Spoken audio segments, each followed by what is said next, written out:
In the elite culinary circles of Paris, where Michelin stars dictated destinies and chefs vied for the approval of discerning critics, Antoine the Palate Du Bois reigned supreme. His pronouncements could elevate a humble bistro to a gastronomic temple or condemn a grand restaurant to oblivion. Yet, this revered critic lived a life of quiet luxury, never ostentatious. His wealth seemingly a byproduct of pure, unblemished taste. How did a man whose life revolved around the pursuit of culinary perfection quietly orchestrate a vast empire of hidden profits and controlled reputations?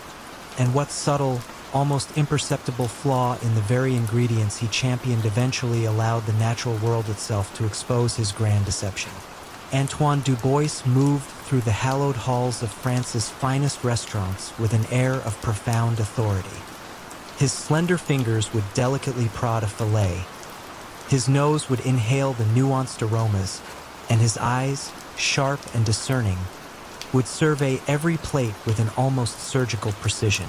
His reviews, published in prestigious journals and guides, were gospel, capable of filling reservations books for months or emptying them overnight.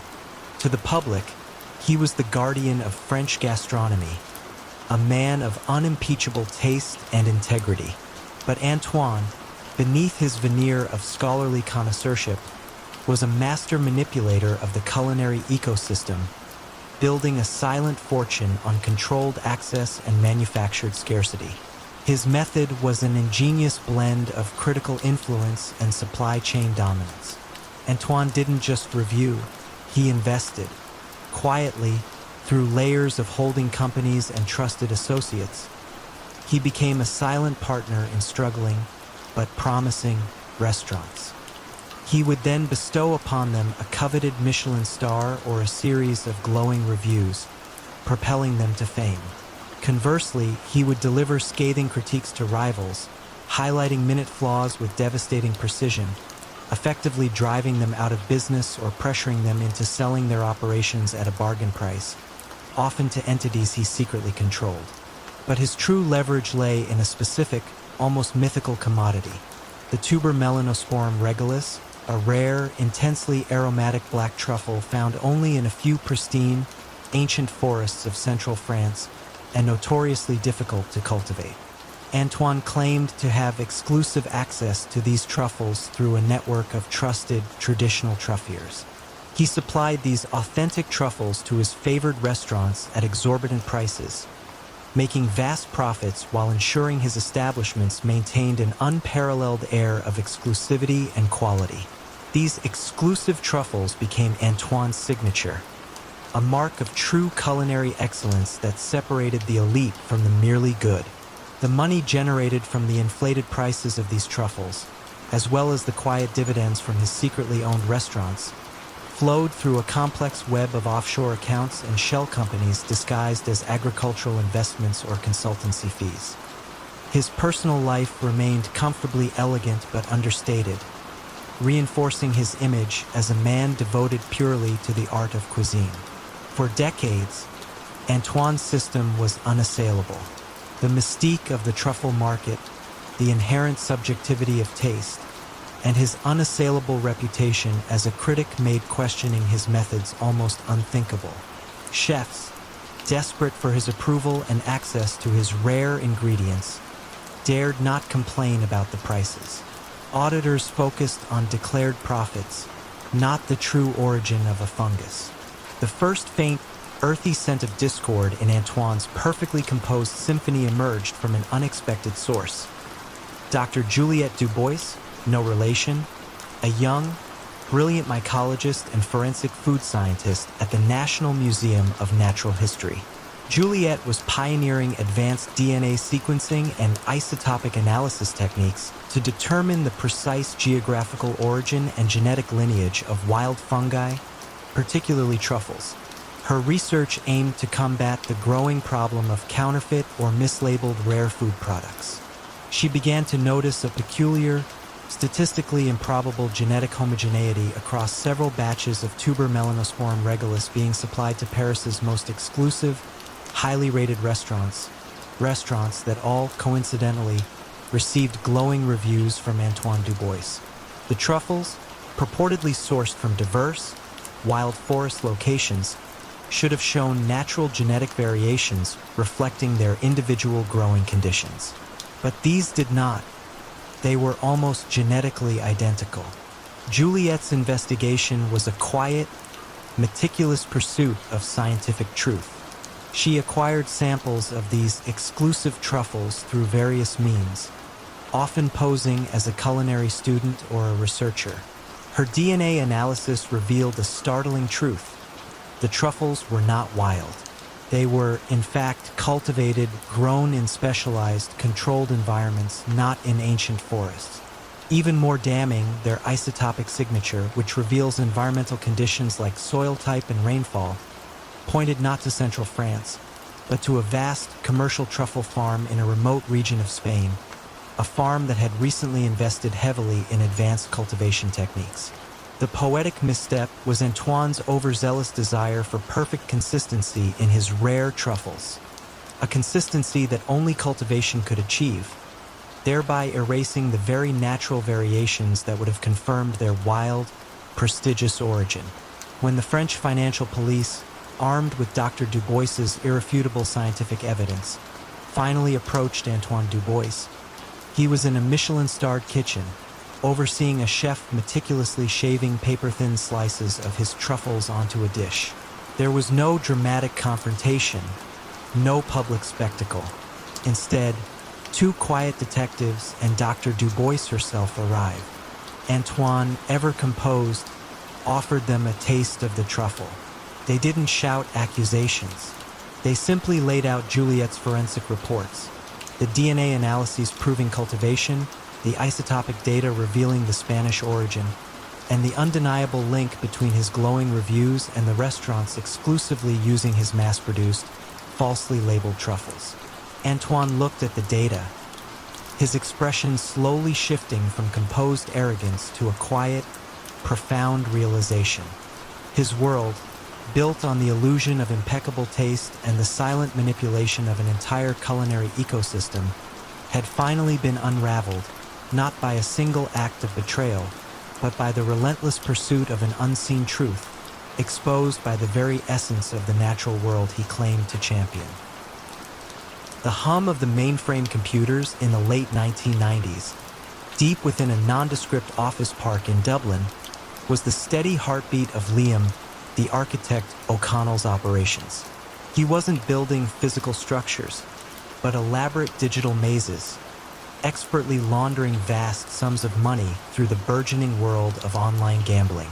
When seemingly legitimate internet casinos, appearing overnight and dissolving just as swiftly, began to leave a trail of untraceable digital transactions across international borders, authorities were baffled.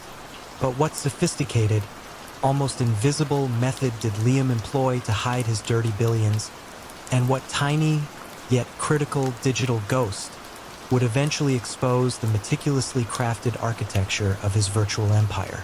Liam O'Connell was a prodigy of the digital age, a former cybersecurity consultant with a keen understanding of network vulnerabilities and the intricate pathways of online finance. He saw the internet not just as a tool, but as a vast, unregulated frontier ripe for exploitation. Unlike the old guard, Liam had no need for gritty backrooms or physical intimidation. His realm was the ethereal space of servers and algorithms, his currency encrypted data packets. He offered a service unparalleled in its efficiency: the instantaneous transformation of illicit cash into clean, digital assets, then back again, leaving no discernible trace. His method was an evolution of traditional money laundering, adapted for the digital sphere.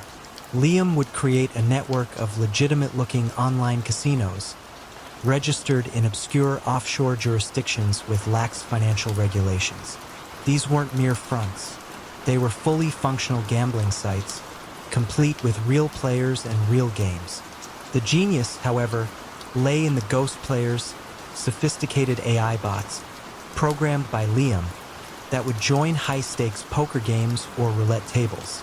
These bots, funded with dirty money, would consistently lose to other bots controlled by Liam or to real players who were unknowingly acting as conduits. The losses would then be paid out to accounts controlled by Liam, appearing as legitimate gambling winnings. The real key was the sheer volume and speed. Thousands of transactions, often for relatively small amounts, would occur simultaneously across multiple platforms, blending dirty money with legitimate gambling revenue.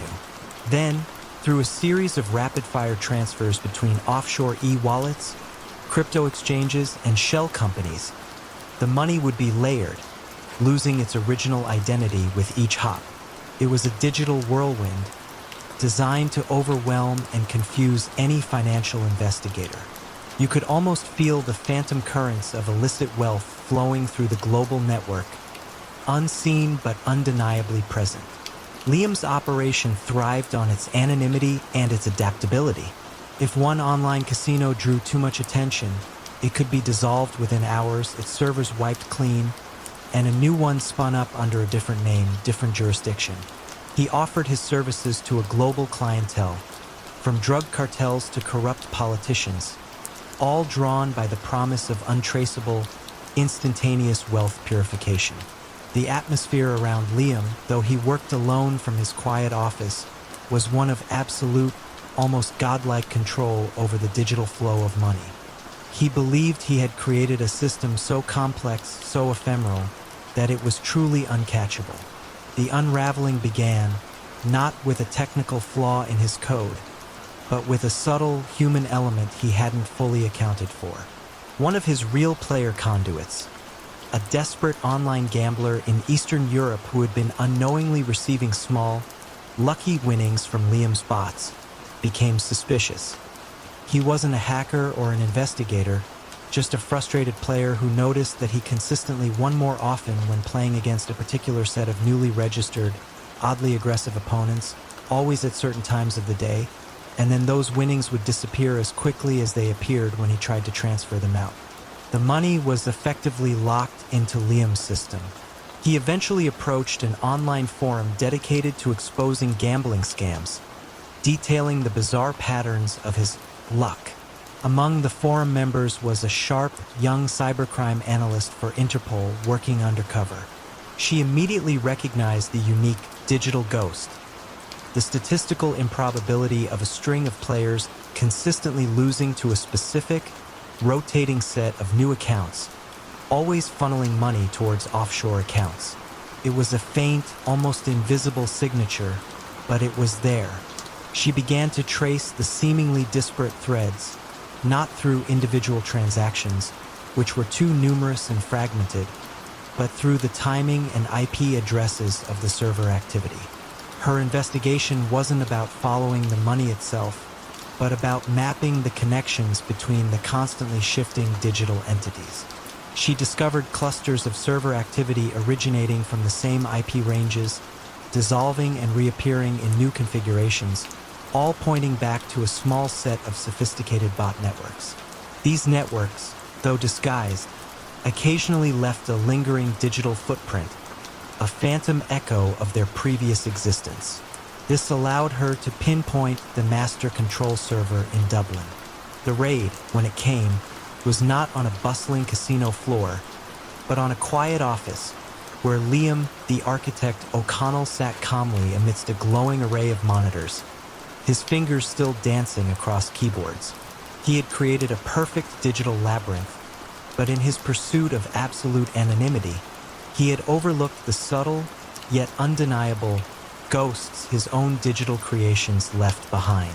As he was led away, the hum of the mainframes continued, a chilling reminder of the vast, unseen flows of wealth beneath the surface of the internet, and the enduring question: how many other digital architects are quietly building their empires in the unseen corners of cyberspace? In the somber quiet of Boston's oldest funeral parlor, Thomas "Tommy" Blackwood offered solace to grieving families, meticulously arranging final goodbyes. Yet behind the draped velvet and solemn hymns, he was arranging far more than just funerals. How did a man whose life revolved around death become the undisputed arbiter of life and fortune for so many? And what unexpected thread, woven from grief itself, eventually unraveled his profound control? Thomas "Tommy" Blackwood moved with a quiet, practiced grace through the hushed halls of Blackwood and Sons Funeral Home. The scent of lilies and polished mahogany clung to him, a perpetual aura of solemn respectability. Tommy was an institution in the old Boston neighborhoods, a third-generation funeral director whose family had eased countless families through their darkest hours. He knew every family history, every hidden sorrow, every unspoken financial strain. His voice was always gentle, his advice empathetic, his demeanor unfailingly compassionate. To the public, he was a pillar of the community, a man who offered comfort and dignity in death.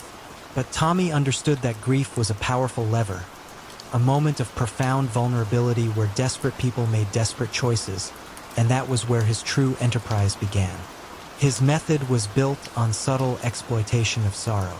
A family, overwhelmed by unexpected loss and mounting funeral expenses, would be gently guided towards options they couldn't truly afford. Then Tommy, with a sympathetic sigh, would offer a personal loan, a generous advance to cover the costs. No questions asked, no immediate repayment demanded. The interest rates were never explicitly stated, the repayment terms vaguely deferred. These loans weren't just about money, they were about obligation. Once a family was indebted to Tommy, they became part of his silent empire. He didn't demand payment with threats of violence. He simply expected favors. A struggling business owner might be asked to discreetly place a bet at a certain underground poker game Tommy ran, or to funnel a small, seemingly legitimate payment through their books. A city councilman, indebted for his father's lavish send-off, might find himself voting on a zoning variance that benefited a property Tommy quietly held an interest in. His empire grew not through intimidation, but through the insidious accumulation of silent debts and unspoken favors, each one a thread in a tightly woven web of control. Tommy's reach extended into every quiet corner of the community. He was the unacknowledged financier of a thriving underground gambling circuit, using the funeral home's back rooms for discreet payouts. He was the silent partner in numerous struggling small businesses, offering lifelines that turned them into fronts for money laundering. He even subtly influenced local elections, ensuring that key positions were filled by individuals who understood the unspoken rules. His power was invisible, rarely spoken of directly, but profoundly felt.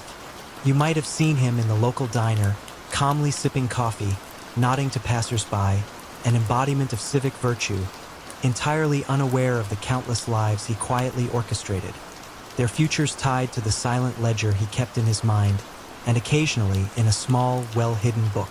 For decades, Tommy's system remained impenetrable. Who would suspect a funeral director, a man steeped in the solemn rituals of the departed? The victims were too ashamed of their vulnerability, too entangled in their debts, or too fearful of the implicit consequences to speak out. Law enforcement, focused on visible crime, overlooked the subtle, almost paternalistic control Tommy exerted. His books were immaculate, his taxes paid, his public persona beyond reproach. The first quiet fissure in Tommy's meticulously constructed world came not from a jilted gambler or a disgruntled client, but from a persistent, empathetic social worker named Anya Sharma. Anya worked with elderly residents in the community, often helping them navigate financial difficulties after the loss of a spouse. She began to notice a disturbing pattern. An unusually high number of her elderly clients, after burying a loved one through Blackwood and Sons, seemed to be perpetually struggling with debt, even when their known assets should have provided stability. They often spoke vaguely of arrangements with Mr. Blackwood, but never provided details, their eyes clouding with a mix of gratitude and quiet fear. Anya, with a background in financial fraud prevention, felt a subtle unease.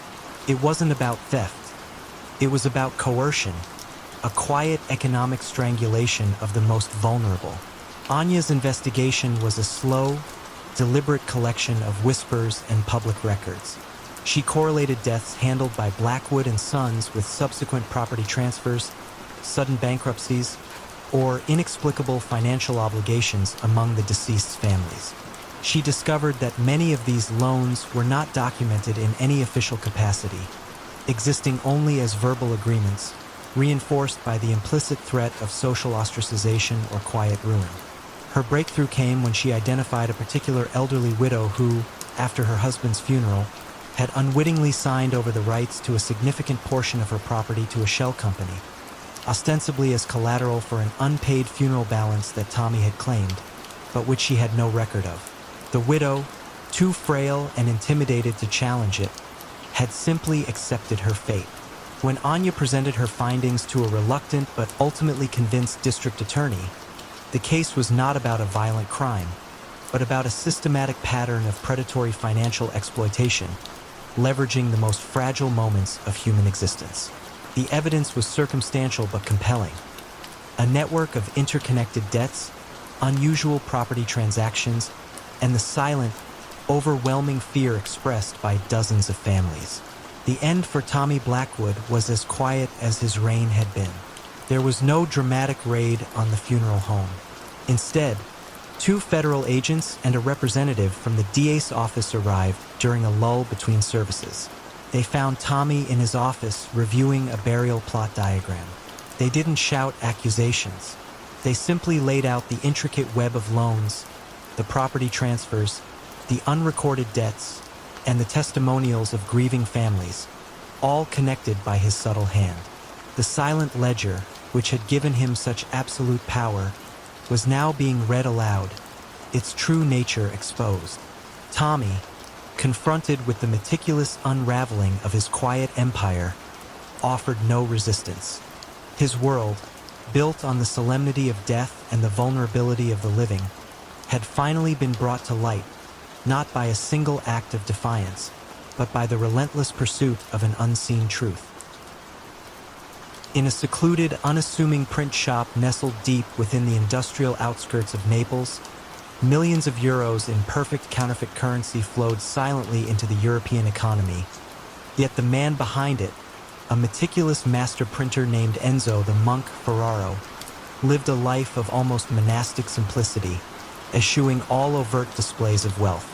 How did such a seemingly ordinary craftsman manage to create a counterfeiting operation of unparalleled precision and scale? And what infinitesimal flaw, a subtle deviation from true perfection, eventually led to the unraveling of his quiet reign? Enzo Ferraro was a man of habit and quiet dedication. His print shop, Arti Grafiche Ferraro, had been in his family for 3 generations, specializing in high-quality bespoke invitations, corporate brochures, and art reproductions. Enzo himself was a master of his craft, possessing an almost obsessive eye for detail, a profound understanding of paper, ink, and the delicate mechanics of a printing press. He was known for his precision, his punctuality, and his profound silence. He lived in a modest apartment above the shop, rarely ventured out, and his only passion seemed to be the intricate dance of machinery and color that defined his work. But beneath this veneer of quiet dedication lay a clandestine ambition, to print money so perfect it would defy detection. His journey into counterfeiting began not with a desire for lavish wealth, but with a fascination, almost an artistic challenge. He studied genuine currency with the intensity of a scholar, analyzing its every fiber, its every watermark, its every microscopic security feature. He invested slowly, discreetly in the finest papers, the most advanced inks, and specialized printing plates, often ordering them from disparate, unsuspecting suppliers across Europe and Asia, ensuring no single vendor could trace his true intentions. He rarely, if ever, outsourced. Every step of the process, from the initial engraving to the final cut, was performed by his own hands, often under the pale glow of a single lamp, long after the city had gone to sleep. He was a lone artisan in a dark trade, the monk because of his reclusive habits and the meticulous, almost devotional focus he brought to his illicit craft. The money he produced was not just fake. It was, in its material reality, a flawless imitation designed to blend seamlessly into the legitimate flow of commerce. Enzo's distribution network was as understated as his production. He didn't deal with street thugs or flashy criminals. Instead, he used a small, carefully vetted group of intermediaries, unassuming businessmen with legitimate fronts, who would discreetly introduce batches of the counterfeit currency into the broader economy through large-scale, low-profit transactions. Bulk purchases of perishable goods, small investments in struggling businesses, or even quietly exchanging them at busy tourist hubs. The money was always dispersed in small, unalarming amounts, ensuring it dispersed quickly and was almost impossible to trace back to its origin. This diffuse method ensured that no single large transaction would trigger red flags, and that the ink was barely dry before the notes were circulating far from Naples. For years, the counterfeit euros were an enigma. Authorities knew there was a flood of high-quality fakes, but they couldn't trace the source. The notes were too good, too indistinguishable from genuine currency. They appeared in random European cities, always in small amounts, making it impossible to establish a clear geographic origin. Investigations focused on established criminal networks, but Enzo, the quiet artisan, remained entirely outside their radar. His lack of personal extravagance, his disciplined routine, and his complete lack of a criminal record kept him invisible. You might have received one of his notes as change in a Parisian cafe, or withdrawn one from an ATM in Berlin, entirely oblivious to the silent, meticulous effort that went into its creation. The beginning of the end for Enzo came not from a human tip, but from a machine, or rather, the data it generated. The European Central Bank had recently deployed a new generation of sophisticated currency detection machines in major banks across the continent. These machines, far more advanced than previous models, could not just detect obvious fakes, but could analyze microscopic inconsistencies in texture, faint deviations in the magnetic strip, and almost imperceptible variations in the ink's chemical composition. Over time, these machines began to flag a statistically significant number of almost perfect notes. Not enough to stop a transaction, but enough to trigger a quiet internal alert. The flaw was not in the design of the notes, but in an almost imperceptible variation in the drying process of a specific ink, a minute difference that only a machine operating at atomic levels could detect. A dedicated team of forensic currency analysts, led by Dr. Lena Schmidt, a German expert with a background in material science, began to compile the data. They weren't looking for obvious fakes. They were looking for patterns among the nearly perfect ones. She noticed that the flagged notes, despite appearing in diverse locations, shared a common, specific microsignature, a unique fingerprint left by a particular type of printing press and a very specific ink formula. This fingerprint pointed to a master printer of incredible skill. Dr. Schmidt's breakthrough came when she cross-referenced the chemical composition of the ink with shipping records for specialized printing supplies, slowly narrowing down the list of potential buyers to a handful of high-quality print shops. The next step was to identify which of these print shops also ordered the specific, obscure type of paper fiber found in the counterfeit notes. The quiet, almost invisible trail led directly to Arti Grafiche Ferraro in Naples. When the financial police, armed with Lena Schmidt's irrefutable forensic evidence, arrived at Enzo's shop, there was no dramatic confrontation. Enzo was at his press, meticulously adjusting a plate, the scent of ink and paper filling the air. He looked up, his expression calm, almost resigned. They didn't need to ask questions. They simply presented him with the detailed analysis, the microscopic images, the undeniable scientific proof of his unique signature on the counterfeit euros. His quiet empire, built on an almost perfect illusion, had been unraveled not by brute force, but by the cold, unyielding logic of advanced science, revealing the almost imperceptible flaw that only true perfection could hide. The silent king of counterfeits had finally been dethroned, not by a rival, but by the relentless pursuit of an unseen truth.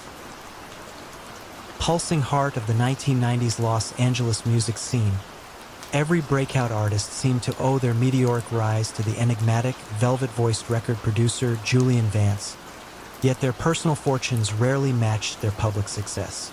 How did one man seemingly control the destinies of so many rising stars, guiding them to fame while keeping their wealth subtly out of reach? And what unseen flaw in his perfectly crafted illusion eventually allowed the music itself to betray him? Julian Vance was a figure of almost mythical stature in the music industry. His recording studio, the Sound Sanctuary, nestled discreetly in the Hollywood Hills, was a temple where raw talent was supposedly sculpted into platinum-selling artistry.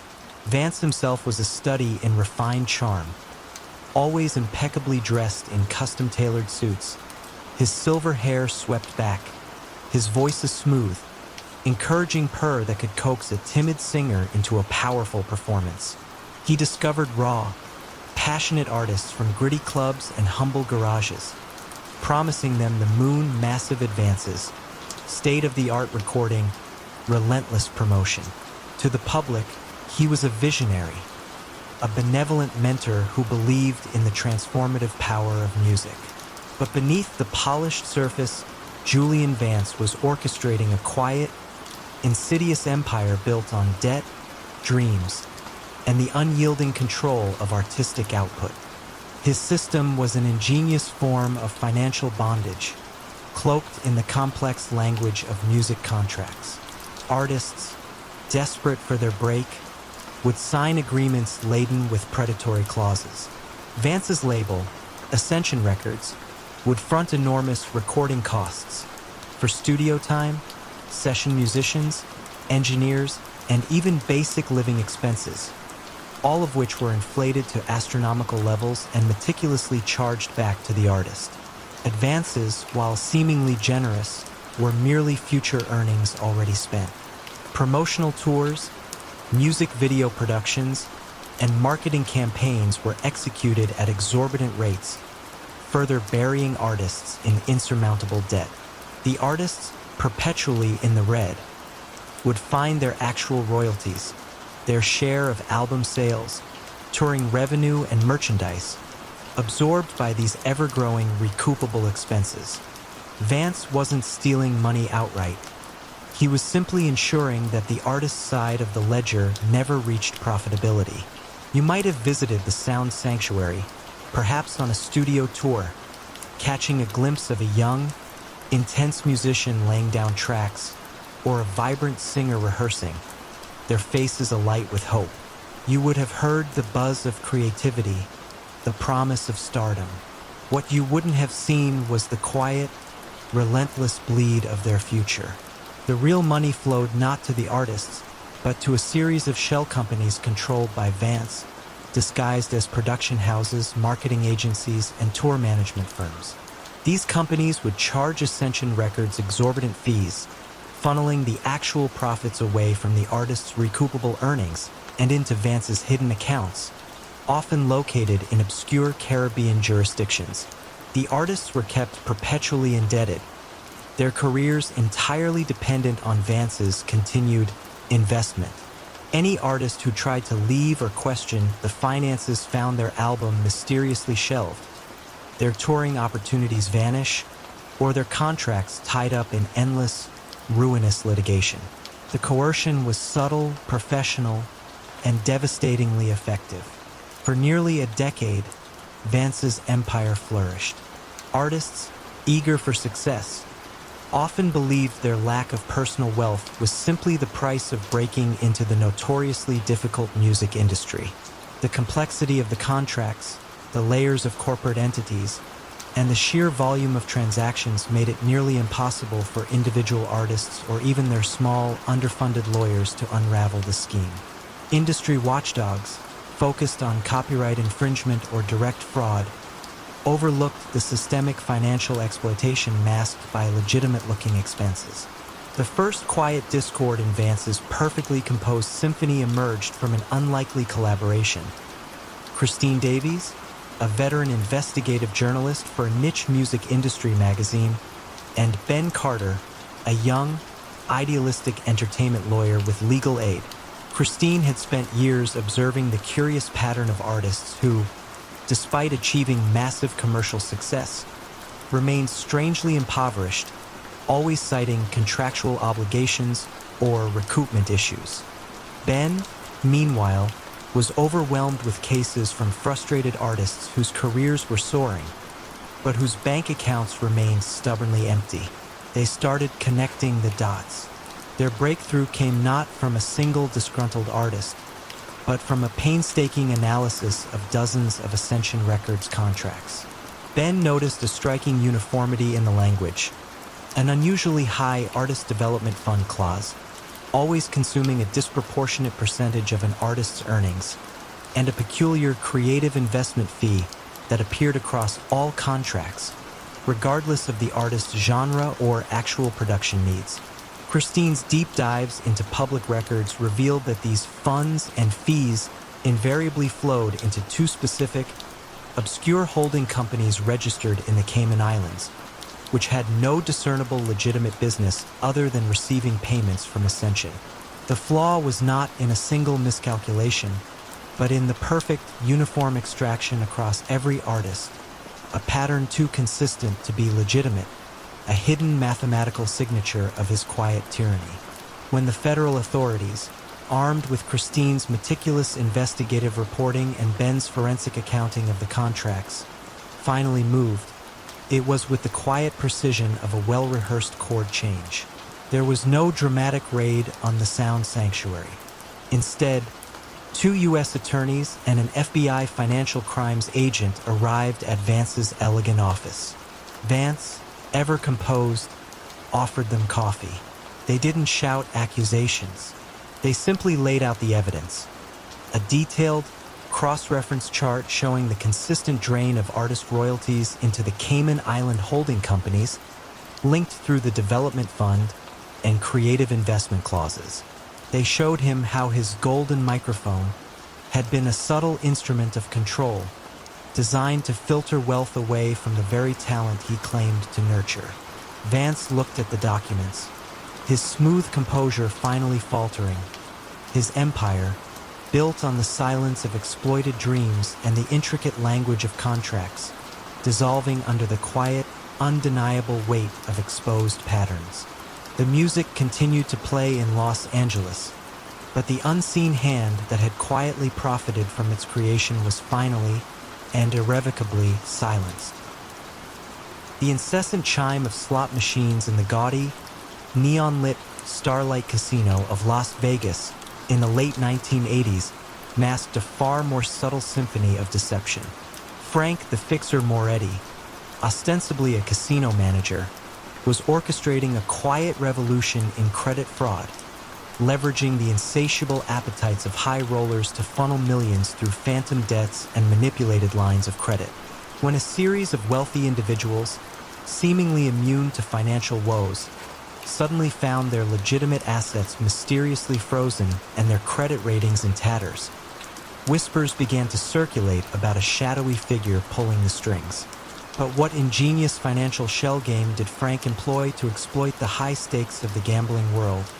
And what mundane, yet overlooked, piece of paper would eventually expose the elaborate deception of the Fixer? Frank Moretti was a master of human psychology, a former bank executive who understood the allure of unlimited credit and the desperation of a losing streak. He didn't need to strong-arm. He simply offered a path to continued indulgence. His role as a casino manager was a perfect front, granting him intimate access to the financial habits and vulnerabilities of the casino's most coveted clients, the high rollers. His office, a surprisingly Spartan space behind the velvet ropes of the VIP lounge, was filled not with gambling paraphernalia, but with credit reports, banking regulations, and a meticulous, handwritten ledger detailing his clients' hidden financial woes. His criminal enterprise wasn't about skimming cash from the casino floor. It was about manipulating the very concept of debt. Frank would target wealthy individuals with significant but illiquid assets, say a sprawling real estate portfolio or valuable art collections, who were, ironically, cash poor due to lavish spending habits or poor investments. When these high rollers inevitably hit a losing streak, Frank would appear not as a loan shark, but as a benevolent savior. He'd offer them seemingly unlimited lines of credit, facilitated through obscure, offshore banks he controlled. The terms were simple. Use the credit to keep gambling, and he would handle the paperwork.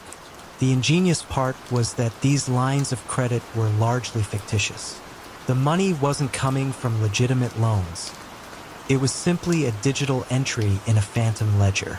However, once the high roller had lost this phantom money at Frank's tables, and the casino, owned by Frank's associates, had won it, Frank would then present the client with a series of fabricated, legally binding debt instruments. These documents, complete with forged signatures and official-looking stamps, represented the losses as legitimate, unsecured loans from the offshore banks. The high rollers, embarrassed and desperate to avoid public exposure of their gambling debts, would sign anything to make the problem disappear. Frank would then sell these fabricated debts to other shell companies he controlled, layering the transaction until the origin of the loan was untraceable, and the debt became a legitimate claim against the high roller's real assets. Frank's influence grew exponentially. He transformed the casino into a hub for laundering not just money, but also the consequences of reckless spending. The atmosphere in the VIP lounge was one of perpetual indulgence, where credit seemed endless and losses merely a temporary setback. You could almost feel the phantom wealth circulating, turning into real claims against real fortunes. Frank operated with a calm, almost professorial air, convinced that his intricate financial web was impenetrable, relying on his clients' pride and desperation to sign away their futures. The unraveling began, not with an audit of the casino, but with a seemingly trivial legal dispute far from the flashing lights of Vegas. A renowned, but notoriously flamboyant, film producer, one of Frank's most prominent victims, found his long-established legitimate bank accounts suddenly frozen. His attorney discovered that this freeze was due to a bizarre, complex claim from an unknown offshore entity, alleging a massive unpaid loan. The producer, confused, swore he had never taken such a loan, only lines of credit from the fixer at the Starlight Casino. The attorney, accustomed to dealing with legitimate financial institutions, found the offshore entity completely untraceable. This bizarre case landed on the desk of a quiet, meticulous FBI fraud investigator, Agent David Kim. Kim had been tracking a curious pattern of frozen assets and unexplained offshore claims among wealthy individuals, all of whom had recently frequented the Starlight Casino. He started focusing not on the casino's income, but on the documents associated with these phantom loans. He noticed a subtle, recurring anomaly. The notarization stamps on several of these loan agreements all shared a very specific, almost imperceptible misalignment. It was a flaw so minute that only a forensic document examiner would spot it. Kim realized that while the documents appeared perfect, the process of their notarization was flawed. The specific misalignment suggested that a single notary stamp, perhaps an authentic one being used illicitly, was consistently being applied slightly off-center. This tiny, overlooked detail, a single physical signature in a world of digital transactions, became Frank's undoing. Following the trail of this unique notary mark, Kim traced it back to a small, unassuming notary office in a strip mall just outside Vegas, an office owned by a relative of one of Frank's low-level associates. The notary, under interrogation, confessed to forging hundreds of documents for the fixer, meticulously following his instructions, but leaving behind that single, consistent tell. The raid on Frank, the fixer Moretti's office, uncovered no cash, no weapons, but boxes filled with thousands of these meticulously crafted, yet subtly flawed, loan agreements. As he was led away, the constant chime of the slot machines continued, oblivious to the silent collapse of the empire built on the fragile line between perceived wealth and crushing, invisible debt. And as the financial world grappled with the implications, many couldn't help but wonder, how many other meticulously crafted deceptions, built on exploiting human weakness, are undone by the most mundane, overlooked details? The afternoon sun, filtering through the Venetian blinds, cast long, striped shadows across the dusty ledger. It wasn't the kind of book you'd find in a typical accounting office. Its leather cover was worn smooth from years of handling, and its pages, filled with neat, precise entries, detailed transactions that would make any legitimate auditor blanch. This ledger, discovered behind a loose brick in the study of a quiet suburban home, hinted at an empire built not on concrete and steel, but on whispers and fear. Who would suspect a seemingly ordinary accountant, a man named Arthur Finch, of orchestrating such a formidable criminal enterprise, and what hidden details within these cryptic entries would eventually lead to his downfall? Arthur Finch was, to all outward appearances, the epitome of suburban normalcy. He drove a sensible sedan, mowed his own lawn every Saturday, and volunteered at the local library's annual book sale. Yet, beneath this veneer of quiet respectability, Arthur possessed a mind sharper than any blade, honed by years of intricate financial dealings. He wasn't a man of muscle or intimidation. His power lay in numbers, in the silent dance of assets and liabilities, and in understanding how to make illicit gains vanish into the legitimate economy like smoke into air.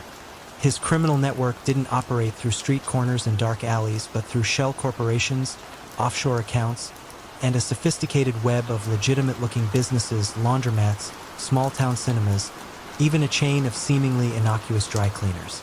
His ascent began subtly in the late 1970s. You might recall stories of local businesses struggling to make ends meet, suddenly finding an unexpected lifeline, a low-interest loan, a generous investment. These benefactors were often front companies controlled by Arthur. He'd offer help, not with threats, but with a quiet understanding, a knowing glance that conveyed a deeper obligation. Once indebted, these businesses became conduits, unwitting or otherwise, for his operations. The laundromats, for example, were perfect for blending dirty cash with legitimate income, the sheer volume of small, untraceable transactions providing an ideal cover. It was a strategy of soft coercion, a silent tightening of the noose, where loyalty was bought with relief, and betrayal meant financial ruin, not physical harm. Arthur's network grew, extending its tendrils across state lines. His genius lay in his meticulousness.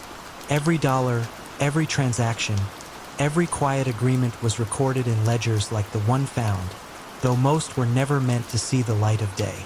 These books were his true power, a detailed map of his shadow empire, outlining who owed what, who could be trusted, and who, with a little financial pressure, could be swayed.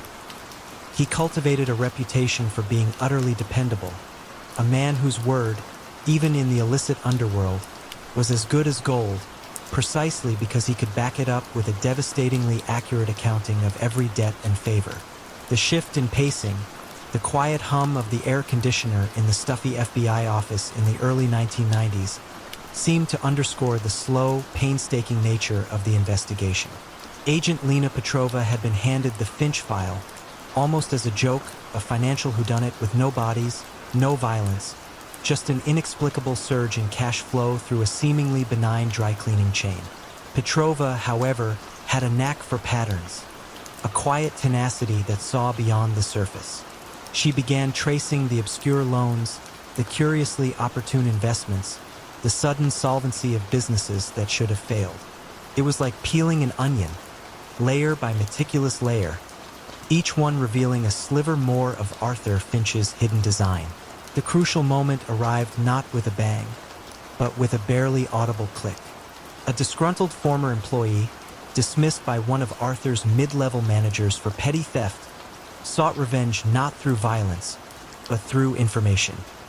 He knew where Arthur kept some old books, hinting at their value with a nervous tremor in his voice. This lead, vague as it was enough. A search warrant, obtained through weeks of painstaking financial forensics, led agents to that quiet suburban home, to the study, and finally, to the loose brick behind the worn armchair. When the ledger was found, Arthur Finch was not surprised. He met the agents with a calm, almost serene expression. He knew the game was up. The meticulousness that had built his empire was also its undoing. The entries, precise and unambiguous, laid bare every illicit transaction, every front company, every quiet act of coercion. There was no escaping the cold, hard data he himself had so diligently recorded. He had left a breadcrumb trail, not for others to follow, but for himself to navigate, a testament to his own intricate genius. In the end, it was not an enemy's bullet or a rival's betrayal that brought Arthur Finch down, but the silent, unyielding testimony of his own hand, captured within the pages of a dusty, unassuming ledger. And as the story of the quiet accountant who built an empire of shadows unfolded, it left many wondering. How many other such meticulous minds were quietly operating just beneath the surface of everyday life? The old shipping docks of Marseille, even in the bustling mid-1980s, held a certain weary grandeur, their metal cranes silhouetted against the Mediterranean sky like skeletal giants. It was here, amidst the clatter of cargo and the salty tang of the sea, that Henri Dubois, known ironically as the seamstress, stitched together his illicit empire. His craft wasn't in fabrics, however, but in people's deepest, most guarded secrets. When a series of powerful, seemingly untouchable figures across France suddenly found their lives unraveling, their reputations shredded by anonymous leaks, many whispered of a ghost in the shadows. But who was truly pulling the threads, meticulously weaving blackmail into an unbreakable web of control, and what hidden flaw in Henry's intricate design would ultimately cause his carefully constructed tapestry to unravel? Henri Dubois was an unassuming figure. He owned a small, legitimate import-export business on the docks, dealing in textiles and spices. His hands, though, were far more adept at handling delicate pieces of information than bales of cotton. He wasn't a man who relied on brute force or overt threats. Instead, Henri specialized in listening, observing, and meticulously cataloging the indiscretions of the powerful and influential. His network wasn't composed of armed enforcers but of discreet informants. Disgruntled secretaries, disillusioned mistresses, corrupt hotel staff, and even a few weary journalists. These individuals, often paid meager sums for seemingly trivial gossip, were unknowingly feeding the loom of Henry's intricate blackmail scheme. His rise began with quiet precision. A city councilman caught in a minor financial impropriety would suddenly find a well-dressed man, Henri himself, sitting opposite him in a quiet cafe, calmly presenting an undeniable dossier. The demand was never money directly, but rather a favor. A zoning permit approved, a rival's customs clearance delayed, a key piece of legislation quietly influenced. This method, far more insidious than simple extortion, built Henri a silent army of compromised individuals, each indebted and subtly controlled. The targets, fearing public humiliation and ruin, almost always complied. You could see the subtle shift in their demeanor around town, a new guardedness, a faint shadow of fear in their eyes. Henry's genius lay in his understanding of human weakness and the power of reputation. He knew that for many in positions of authority, the exposure of a secret, an affair, a hidden financial dealing, a past mistake, was far more devastating than any physical threat. He didn't need to brandish a weapon. The threat of a well-placed anonymous tip to a newspaper or a carefully timed delivery of sensitive documents to a prosecutor's office was enough. His empire was one of quiet leverage, of whispered commands, and of a chilling certainty that everyone had something to hide, and he would find it. The subtle shifts in Henry's operation were almost imperceptible, a slow tightening of the threads. As his influence grew, his targets became more prominent. High-ranking government officials, wealthy industrialists, even a prominent judge. The demands grew more significant, the favors more daring. The pattern was always the same. A meticulous investigation, the quiet gathering of irrefutable evidence, and then the calm, unyielding presentation of the dilemma. The more powerful the target, the more leverage Henri gained, creating a seemingly unbreakable chain of influence that stretched from the docks of Marseille to the corridors of power in Paris. The moment of unraveling, however, came not from a heroic police raid or a dramatic double-cross, but from a flicker of unexpected humanity. One of Henry's informants, a young, desperate woman named Sylvie who worked as a housekeeper for a prominent banker, provided a crucial piece of information about her employer's illicit offshore accounts. Henri used it, as he always did, to bend the banker to his will. But Sylvie, burdened by guilt and despair, and fearing for her own safety, made a desperate call to a local journalist. Not about the banker, but about the seamstress himself. She spoke vaguely of a man who knows too much, a man who weaves secrets. The journalist, intrigued by the cryptic tip, dismissed it as paranoia at first. But when a seemingly unrelated incident, a minor dockworker dispute, was unexpectedly smoothed over by a high-ranking official known for his rigid stance, the journalist's antennae went up. He began to connect seemingly disparate events, noticing a common thread: the unexpected compliance of powerful figures. He couldn't prove anything, but the pattern was undeniable. He didn't expose Henry's network directly. Instead, he wrote a series of highly speculative, thinly veiled articles about shadow figures manipulating power from behind the scenes. These articles, though lacking specific names, created an atmosphere of paranoia among Henry's compromised contacts. One by one, fearing exposure from both the journalist and Henri, they began to quietly, carefully offer their own, carefully leaked tidbits to the authorities, not about their own indiscretions, but about the shadowy figure who held them captive. A whispered name here, a vague location there, until slowly, painstakingly, the threads began to lead back to the quiet import-export business on the Marseille docks.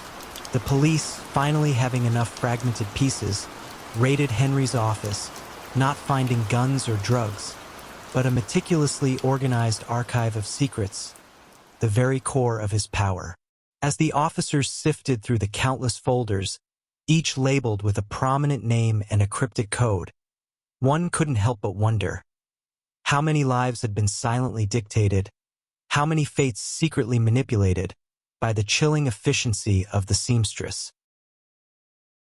The clatter of poker chips in the smoke-filled backroom of the Lucky Dime casino in Atlantic City, circa 1970, was often punctuated by the low, steady voice of Benny, the book's Giordano. He wasn't the kind of man to shout or threaten. His power lay in his unparalleled ability to fix games, not through outright cheating at the table, but by subtly corrupting the very systems designed to ensure fairness. When a seemingly random string of professional gamblers, always known for their meticulous play, started experiencing inexplicable, catastrophic losing streaks, the whispered question began to circulate. Was Benny merely lucky, or was he orchestrating a grander, more insidious scheme to turn probability into pure profit? And what hidden variable in his complex equations would ultimately expose his intricate deceit? Benny Giordano was a mathematician in a world of brutes. He had a natural aptitude for statistics, for understanding the subtle ebb and flow of chance, and for identifying the vulnerabilities in any system. He was brought into the Santoro crime family not for his brawn, but for his brain, tasked with maximizing the illicit profits from their numerous casinos. His office, a stark, functional space behind the glitz and glamour of the main casino floor was filled not with weapons, but with probability charts, complex algorithms, and detailed schematics of slot machines and roulette wheels. He understood that true control lay not in intimidating players, but in manipulating the odds themselves, in making the inevitable seem like pure, unadulterated luck. His methods were as subtle as they were devastating. Benny rarely tampered directly with the physical machines. Instead, he corrupted the people who managed them. He'd identify low-level technicians, maintenance staff, or even pit bosses with hidden debts or secret vices, then apply gentle, almost imperceptible pressure. A debt quietly paid, a secret subtly alluded to. These individuals, compromised and grateful, would then implement minor, almost untraceable adjustments. A slot machine's payout percentage slightly lowered, but only for certain players or after a specific number of plays. A roulette wheel that, over thousands of spins, favored certain numbers by the slightest fraction of a degree. These weren't overt cheats. They were statistical nudges, small deviations that, over time, guaranteed a massive swing in the casino's favor. Benny also perfected the art of player profiling. He'd study the habits of high rollers, tracking their betting patterns, their preferred games, even their emotional tells. This data, fed into his complex calculations, allowed him to predict when a particular adjustment would yield the greatest return with the least suspicion. He wasn't just fixing games. He was fixing fates, guiding players towards their financial doom with a precision that seemed almost supernatural. You could often see the growing desperation in the eyes of a high roller as they emptied their pockets, swearing the odds were just off. Unable to pinpoint why, the atmosphere in the Lucky Dime became one of almost supernatural success for the house. The Santoro family's profits soared, exceeding even their most optimistic projections. Other crime families, baffled by the Santoros' consistent good fortune, began to seek Benny's counsel, paying exorbitant fees for his strategic insights. Benny, ever the calm, unassuming technician, simply provided his analyses, his reputation as the books growing with every guaranteed win. He projected an air of quiet confidence, a man who understood the universe's chaotic dance and had found a way to bend it to his will. The unraveling began not with a disgruntled employee, but with a highly specialized and deeply suspicious form of reverse engineering. A consortium of frustrated professional gamblers, after suffering repeated, inexplicable losses at the Lucky Dime, pooled their resources and hired a brilliant, obsessive mathematician named Dr. Evelyn Reed. Evelyn wasn't interested in traditional police work. She was interested in pure probability. She brought in a team of statisticians and, disguised as ordinary patrons, spent weeks meticulously recording thousands of hours of gameplay data from the Lucky Dime, and, crucially, from other rival casinos. Her breakthrough came when comparing the data. While all casinos had a house edge, the Lucky Dime exhibited tiny, almost undetectable, statistical anomalies in its payout patterns. Anomalies that couldn't be explained by random chance alone. It was like looking at a series of coin flips and noticing that, over 1 million flips, heads appeared 50.001% of the time, rather than the expected 50%. This microscopic deviation, when extrapolated over millions of dollars and thousands of players, pointed to deliberate systemic manipulation. The hidden variable in Benny's equation wasn't an external factor. It was his own sophisticated manipulation embedded within the probabilities. Evelyn's meticulous report, filled with arcane statistical proofs and irrefutable data, landed on the desk of a federal agent who had been fruitlessly investigating the Santoro family for years. The agent, initially skeptical of a purely mathematical case, was convinced by the sheer precision of Evelyn's findings. It wasn't about catching a specific cheat in action, but about demonstrating a pattern of impossible odds. Armed with this statistical evidence, the authorities obtained a sweeping warrant for the Lucky Dime, not to raid the main floor, but to meticulously examine every slot machine, every roulette wheel, every computer system, and crucially, every employee record. The technical adjustments Benny had overseen, minute as they were, left digital footprints, and the compromised employees, under intense interrogation, eventually confessed to the subtle manipulations. Benny the Book's Giordano, who had built an empire on making the impossible seem inevitable, found his sophisticated web of probabilities undone by the relentless logic of an even sharper mind. As he was led away, the casino floor was unusually quiet, and many patrons couldn't help but wonder if, in the world of chance, there was ever truly such a thing as luck. In the hushed, gilded halls of Milan's most exclusive hotel, the Grand Paradiso, where whispered secrets were exchanged more freely than currency, a single, unassuming concierge held the keys to the city's most volatile fortunes and its darkest pasts. Yet his name was never spoken in connection with the power he wielded. How did a man whose official title was merely head concierge come to orchestrate the rise and fall of industrial empires and political careers? And what subtle flaw in his seemingly impenetrable web of influence ultimately exposed his quiet tyranny? Antonio the concierge Rossi was a fixture at the Grand Paradiso. For 3 decades, he had moved through its opulent lobby and discreet private suites with the quiet efficiency of a shadow. He was always impeccably dressed, his silver hair neatly combed, his smile a polite, knowing curve. Guests seeking impossible reservations, discreet services, or simply advice on the finest opera houses inevitably found their way to Antonio. He was a master of anticipating needs, of providing solutions before a problem was fully articulated. But Antonio's true genius lay not in service, but in collection. He understood that in the high-stakes world of Milanese power, information was the ultimate currency, and the Grand Paradiso, with its constant flow of industrialists, politicians, and socialites, was a rich, fertile ground. His operation was one of meticulous, almost artistic surveillance. Every member of his concierge team was an extension of his senses, trained to observe, to listen, and to recall. They noted the nervous glances exchanged, the hushed phone calls, the unusual visitors, the late-night departures, the subtle tension in a couple's demeanor. Antonio himself possessed an uncanny ability to connect these seemingly disparate fragments.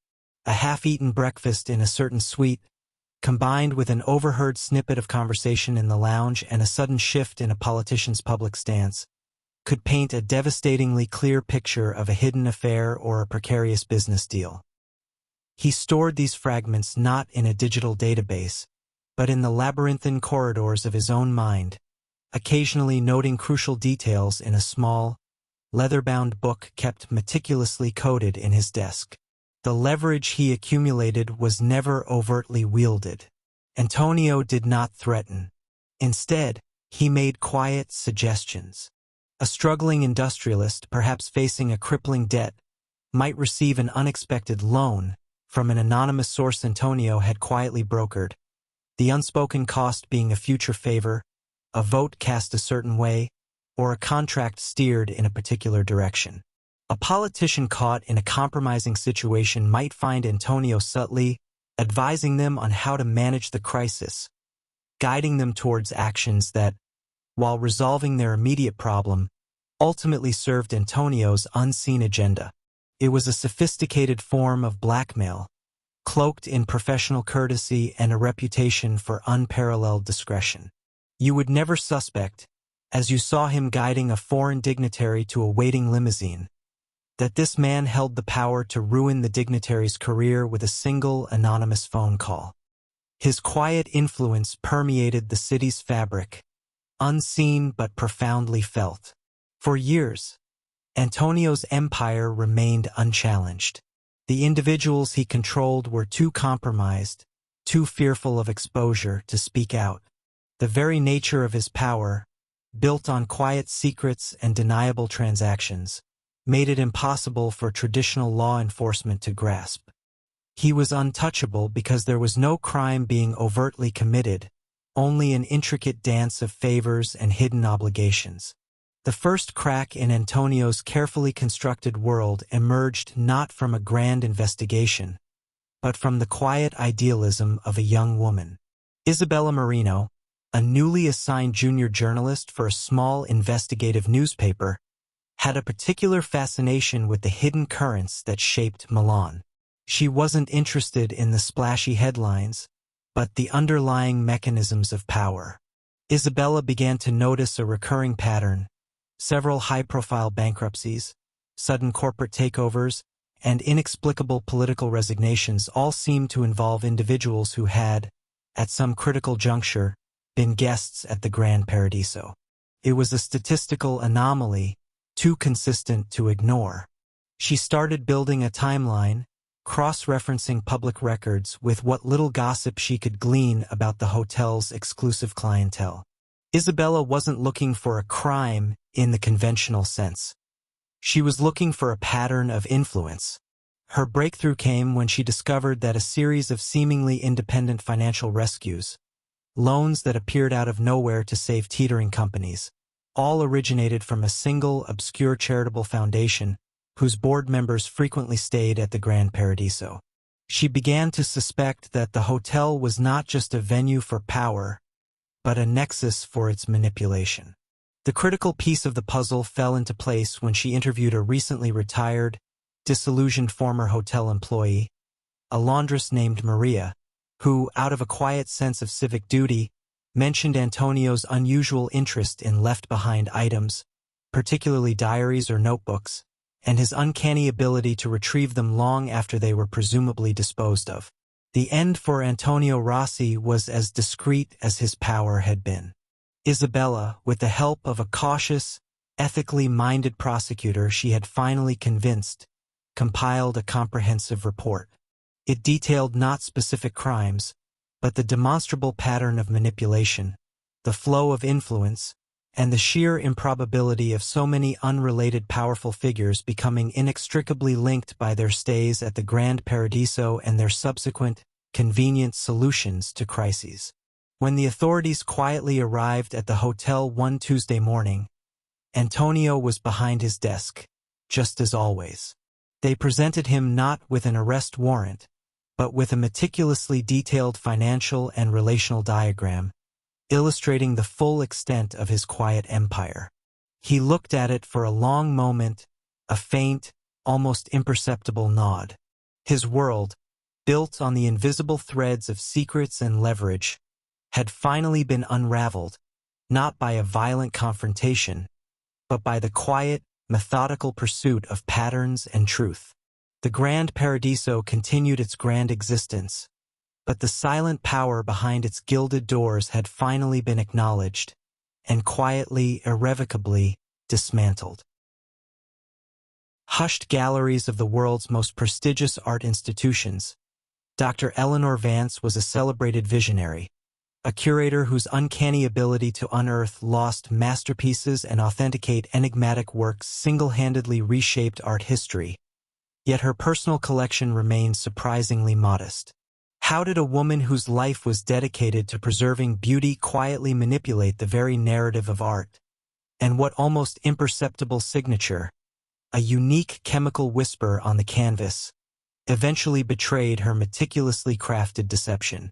Dr. Eleanor Vance was an icon in the rarefied world of high art. Her pronouncements on authenticity were considered gospel, her eye for overlooked genius legendary.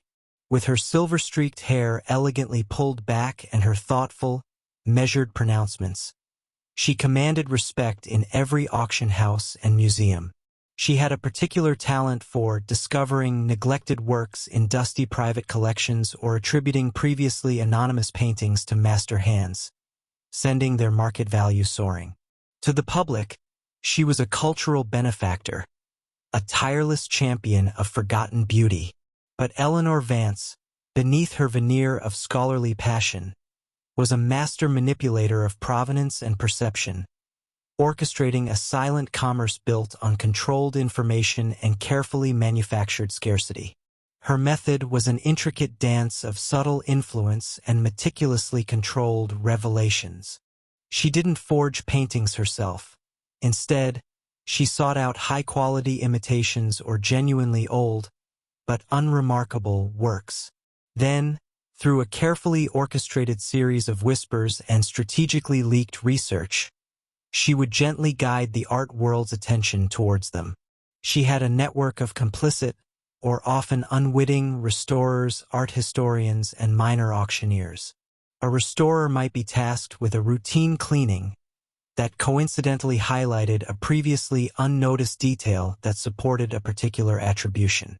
An art historian might be subtly steered towards a new line of research that inadvertently bolstered the provenance of a piece Eleanor was preparing to discover.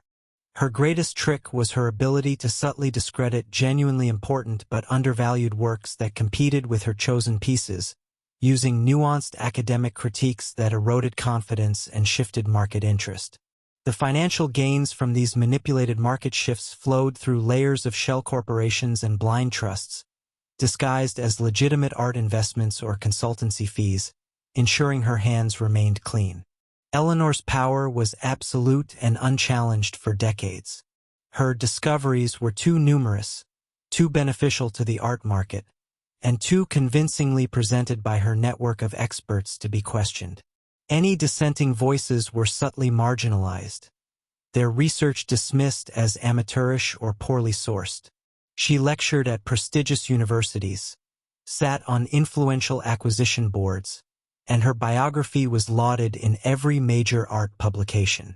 You might have seen her at a private viewing, her head tilted, observing a painting with an intensity that suggested profound connection, entirely unaware that this was the very piece whose value she was meticulously engineering. The first faint tremor in Eleanor's meticulously curated world came not from a disgruntled artist or a suspicious collector, but from an unexpected source. Dr. Kenji Tanaka, a quiet, brilliant forensic art chemist from Tokyo. Kenji was developing new non-invasive techniques for analyzing the precise chemical composition of historical pigments and binders, specifically looking for unique, aging signatures that could determine a painting's true age and environmental history. His research was purely academic, focused on preservation rather than authentication. He started noticing a peculiar, statistically improbable consistency across several paintings that Eleanor Vance had recently discovered or reattributed. These works, spanning different historical periods and supposed geographic origins, shared a common, faint chemical patina, a specific blend of trace elements and organic compounds that, according to his models, shouldn't be present across such disparate pieces.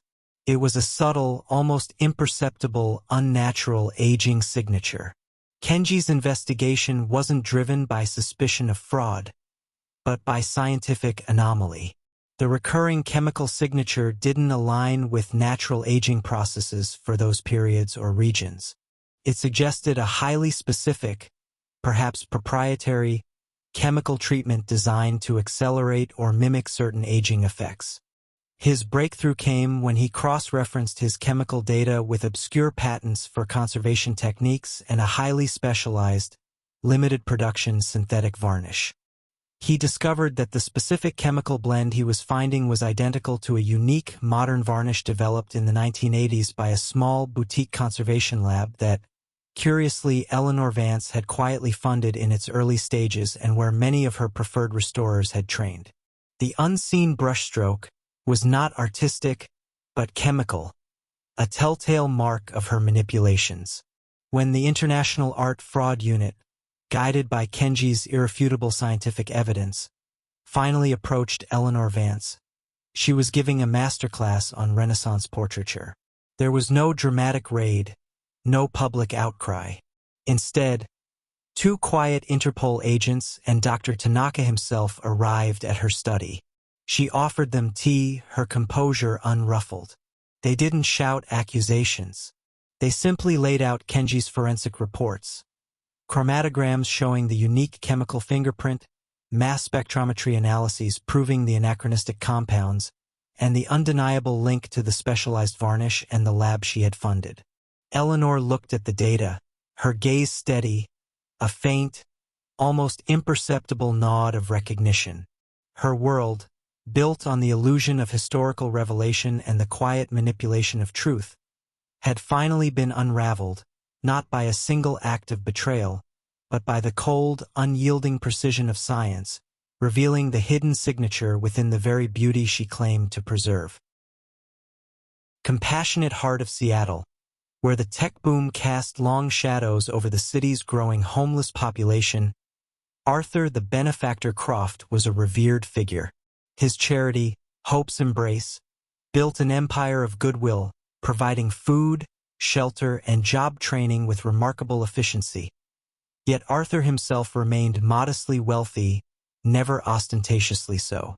How did a man whose life was dedicated to alleviating suffering quietly cultivate a vast network of personal influence and hidden profit from the very desperation he claimed to serve? And what almost statistical whisper, a flaw born from an obsession with perfect humanitarian efficiency, eventually unmasked his profound deception? Arthur Croft was the embodiment of modern philanthropy. His public appearances were characterized by earnest speeches, quiet humility, and compelling statistics about the lives Hope's Embrace had transformed. He had a gentle, unassuming demeanor, his eyes reflecting a deep empathy for the downtrodden. He launched innovative programs, secured massive corporate donations, and built a reputation for unprecedented efficiency, ensuring that nearly every dollar donated went directly to aid. To the public, he was a saint, a tireless champion of the vulnerable.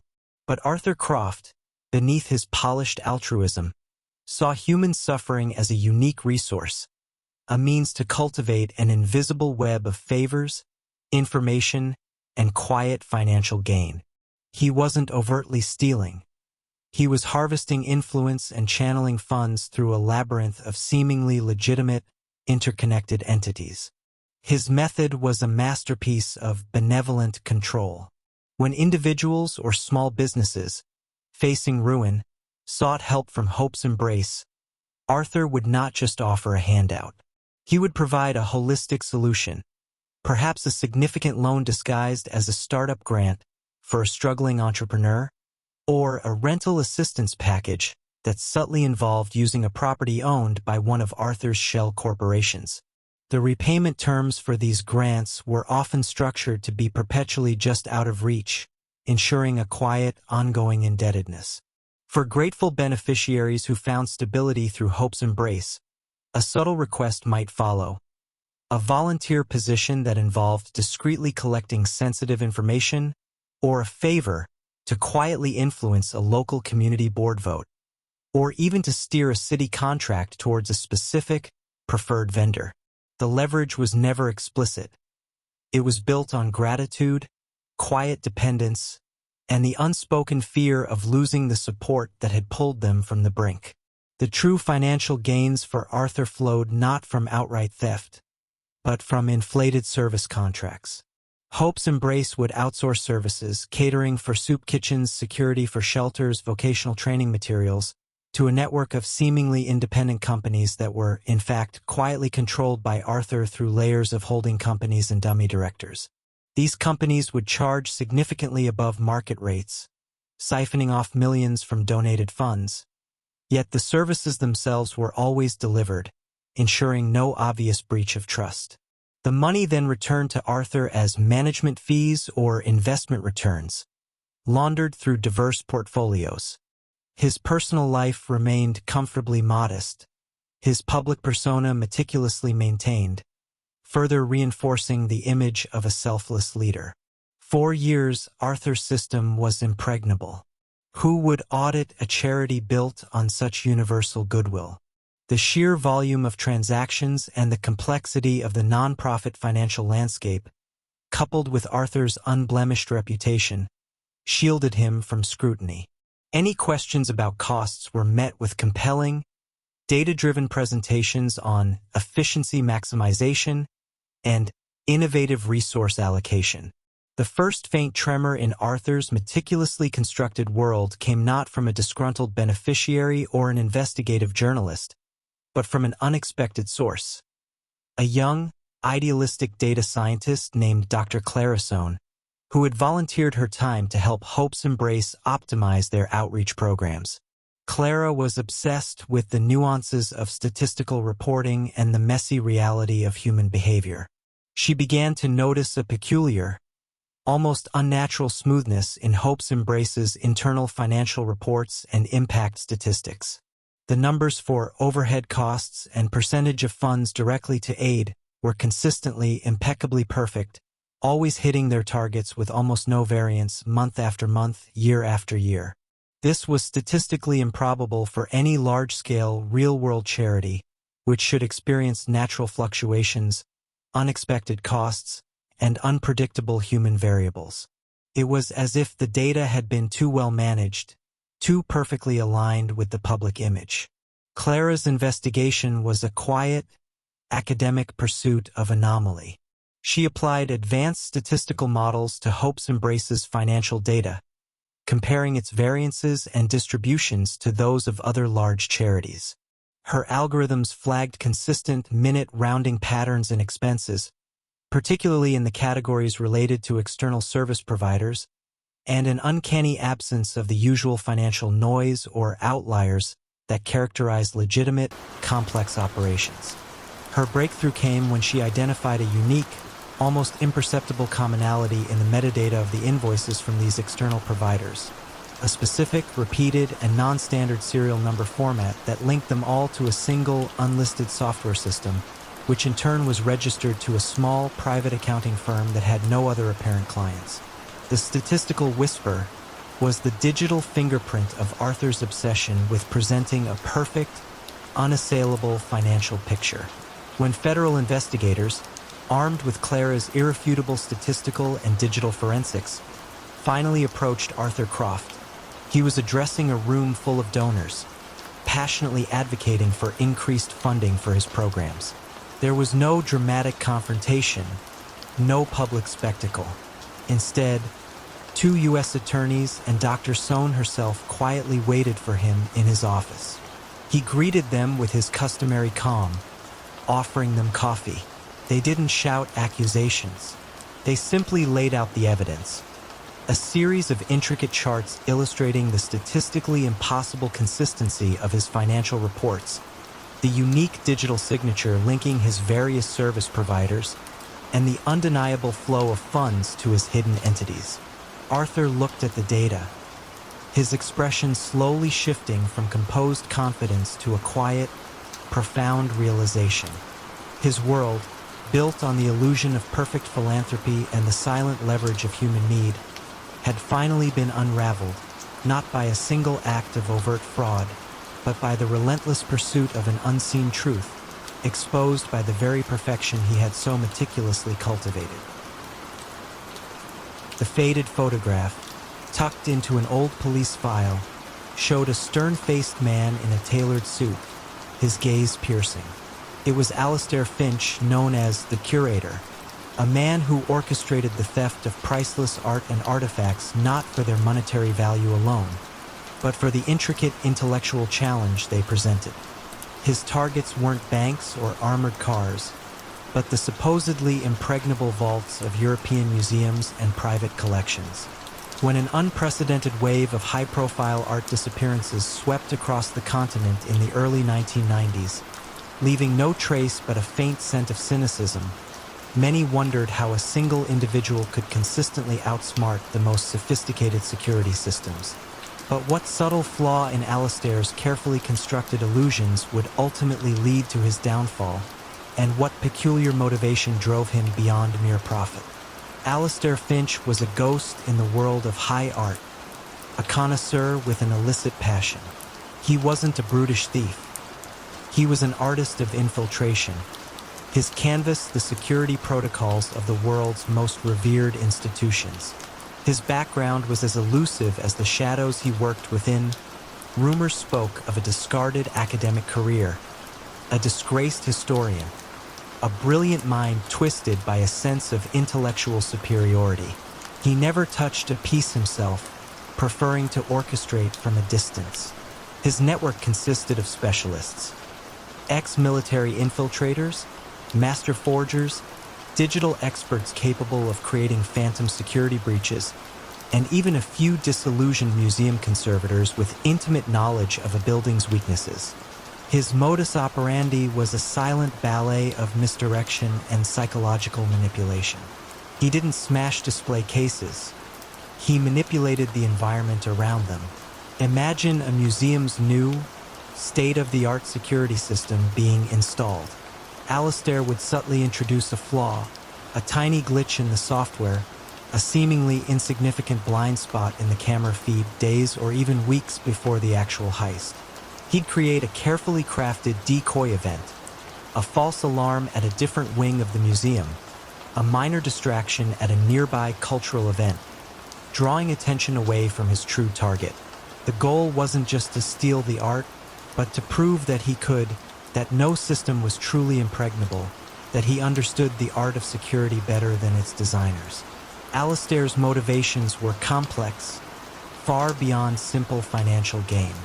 While he certainly profited immensely, his true pleasure lay in the intellectual triumph, in the meticulous planning and flawless execution of a theft that baffled the experts.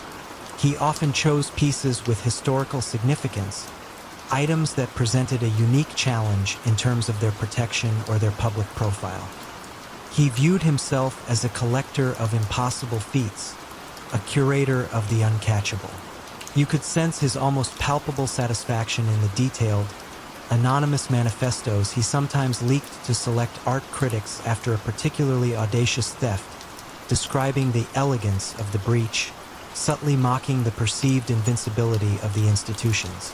The atmosphere around Interpol's Art Crime Division became one of increasing frustration and bewildered awe. Agent Isabel Moreau, a sharp, methodical investigator, was assigned to the Ghost Thief case. She noticed a pattern not in how the art was stolen, but in the types of pieces targeted, always high value, culturally significant, and often recently acquired or undergoing special exhibition. More importantly, she noticed the uncanny absence of physical evidence. It was as if the art simply vanished. This led her to a crucial realization. The perpetrator wasn't a conventional thief. He was a master of illusion, making things seem to disappear when in fact, they had been carefully, almost surgically, removed. The subtle flaw in Alistair's grand design emerged from his own intellectual arrogance. After a particularly challenging heist, the retrieval of a rare Byzantine icon from a heavily fortified private collection in Switzerland, Alistair sent his usual anonymous taunting note to a renowned art historian. This time, however, he included a tiny, almost microscopic detail about the icon's unique restoration history, a detail so obscure that only a handful of genuine experts would know it. He intended it as a final flourish of intellectual superiority.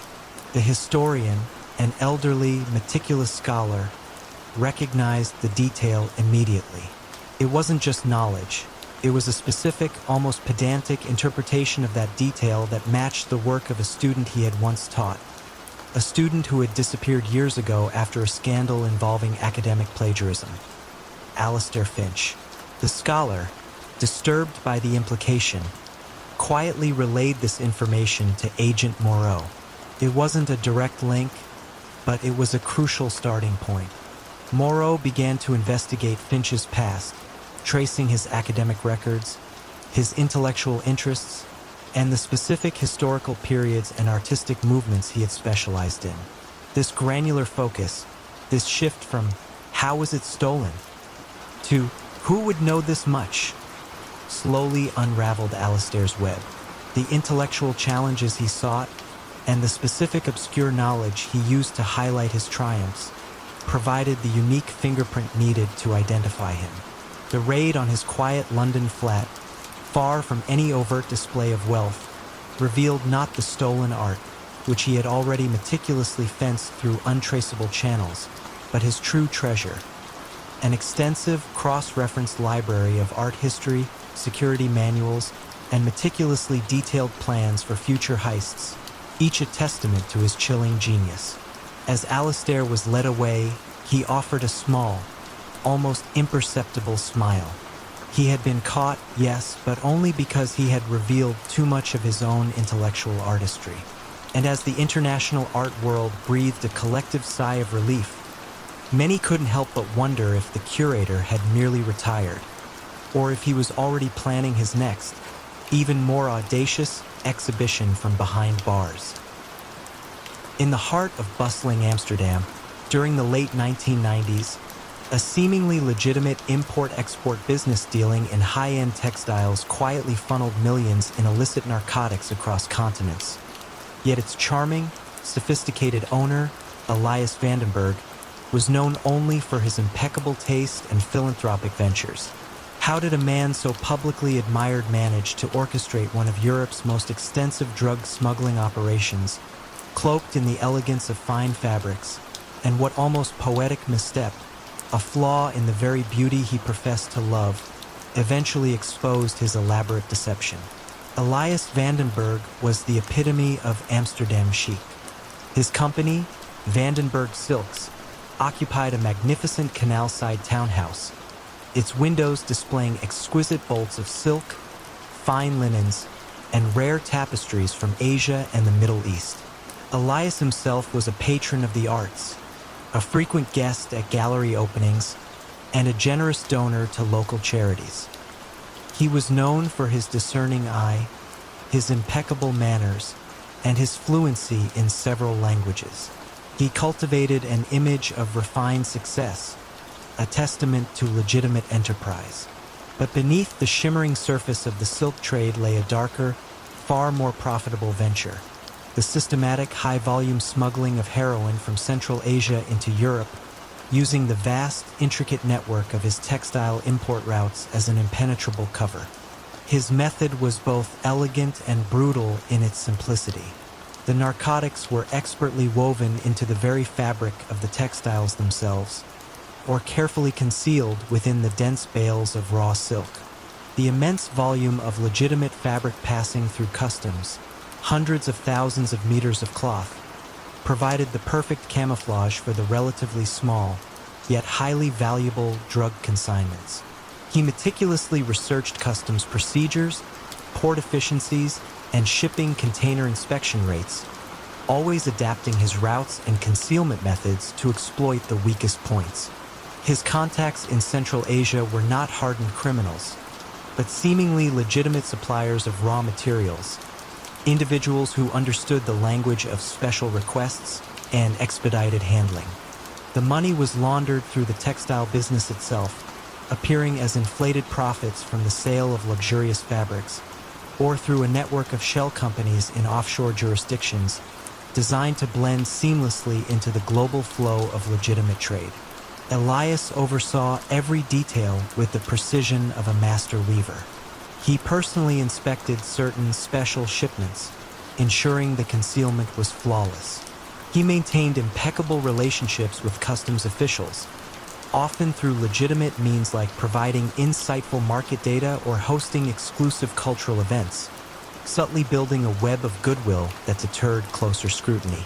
He lived a life of quiet luxury, his canal house filled with rare books and antique furniture, never overtly flaunting the true source of his wealth. You might have seen him in a high-end restaurant, discussing a new art exhibition, entirely unaware that the man across the room was orchestrating a silent epidemic, concealed within threads of silk. For years, the operation flourished, a phantom limb of the European drug trade. Law enforcement agencies were aware of a growing influx of high-quality heroin, but the usual suspects and traditional routes seemed insufficient to explain the volume. The idea that a respected, high-end textile importer could be the source seemed almost ludicrous. Investigations often focused on container ships and known drug syndicates, while Elias's shipments, neatly documented as luxury textiles, passed through unmolested. The first subtle tremor in Elias's meticulously woven empire came from an unexpected quarter: a new generation of forensic textile analysts. Dr. Anja Peterson, a Dutch chemist specializing in fabric composition and dye analysis, was working on a project for a major fashion house, trying to authenticate the origins of antique fabrics. She noticed a peculiar, almost imperceptible inconsistency in the weave of certain vintage silk shipments originating from a specific region in Central Asia, all imported through Vandenberg silks. The inconsistency wasn't a flaw, it was a signature, a microscopic deviation in thread count and tension that, while not affecting the fabric's appearance, suggested a secondary, non-standard processing step. It was a deviation that, to her trained eye, simply didn't fit with the stated historical origins or typical manufacturing processes of legitimate silk production. Dr. Peterson, driven by scientific curiosity, ran more detailed analyses. She discovered minute traces of unfamiliar chemical residues embedded within the fibers of these otherwise pristine silks, compounds completely unrelated to legitimate textile production. These traces were so faint, so deeply integrated, they would have been overlooked by any standard customs inspection. The poetic misstep was that the very method of drug concealment, the weaving into the fabric, left a subtle, almost invisible forensic signature that only the latest scientific techniques could detect. Her meticulous research, devoid of any prior suspicion, began to build a compelling case for an illicit process integrated into the manufacturing of these specific textiles. The quiet, scientific data led authorities directly to Elias Vandenberg. When a team of Dutch financial crime investigators, accompanied by Dr. Peterson, arrived at Vandenberg Silks, Elias was in his showroom, admiring a bolt of shimmering indigo silk. There was no dramatic raid, no flashing lights. They simply presented him with Dr. Peterson's detailed forensic report. Microscopic images of altered thread patterns, precise chemical analyses of illicit residues, and a compelling statistical breakdown of the suspicious shipments. The elegance of his operation had become its undoing. Elias, confronted with the irrefutable scientific proof embedded within the very beauty he used as his shield, saw his carefully constructed world unravel, not through betrayal or violence, but through the cold, unyielding precision of modern science. The silken threads, once his camouflage, became the undeniable evidence of his quiet reign as the shadow baron of the drug trade. They say the most dangerous men are often the quietest, the ones who observe more than they speak. For decades, Vincenzo the Whisper Rossi was the embodiment of this adage, a man whose counsel was sought by every capo, whose presence was a silent guarantor of stability within the sprawling Moretti family. But when a rival organization, seemingly impenetrable, suddenly crumbled, their weaknesses exploited with surgical precision, many began to wonder. Was Vincenzo truly the loyal shadow he appeared to be, or did his silent loyalty serve a deeper, more calculated agenda, one that might even sacrifice his own chieftain?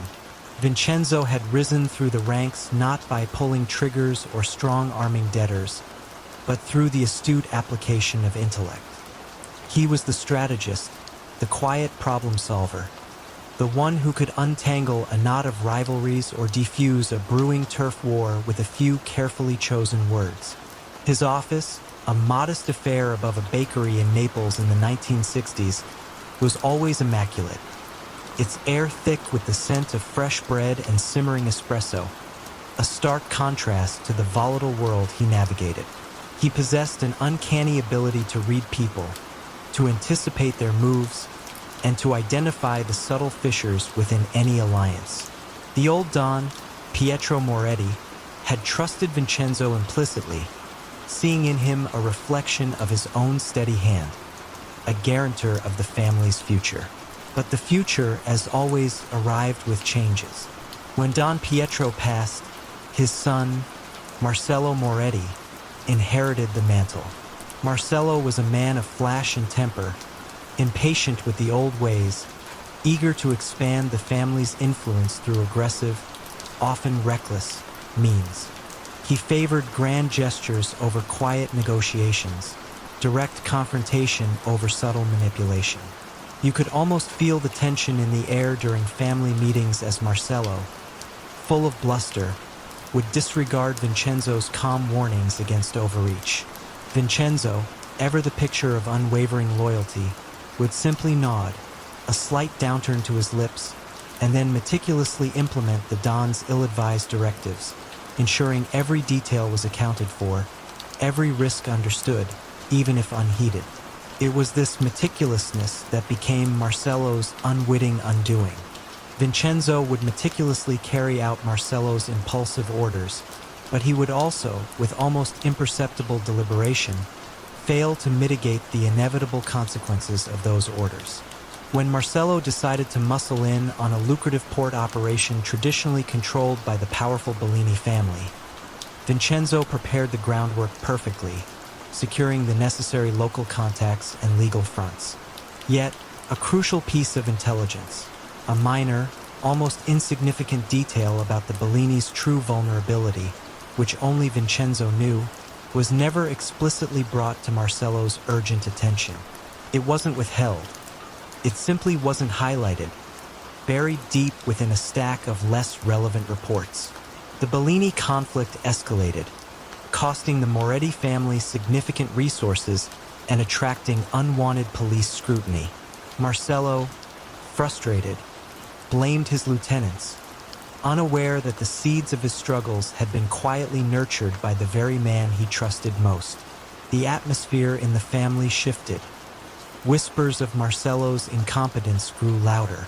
Vincenzo remained stoic, a pillar of support, offering counsel as the family faltered, gently guiding Marcello towards increasingly desperate and ultimately fatal decisions.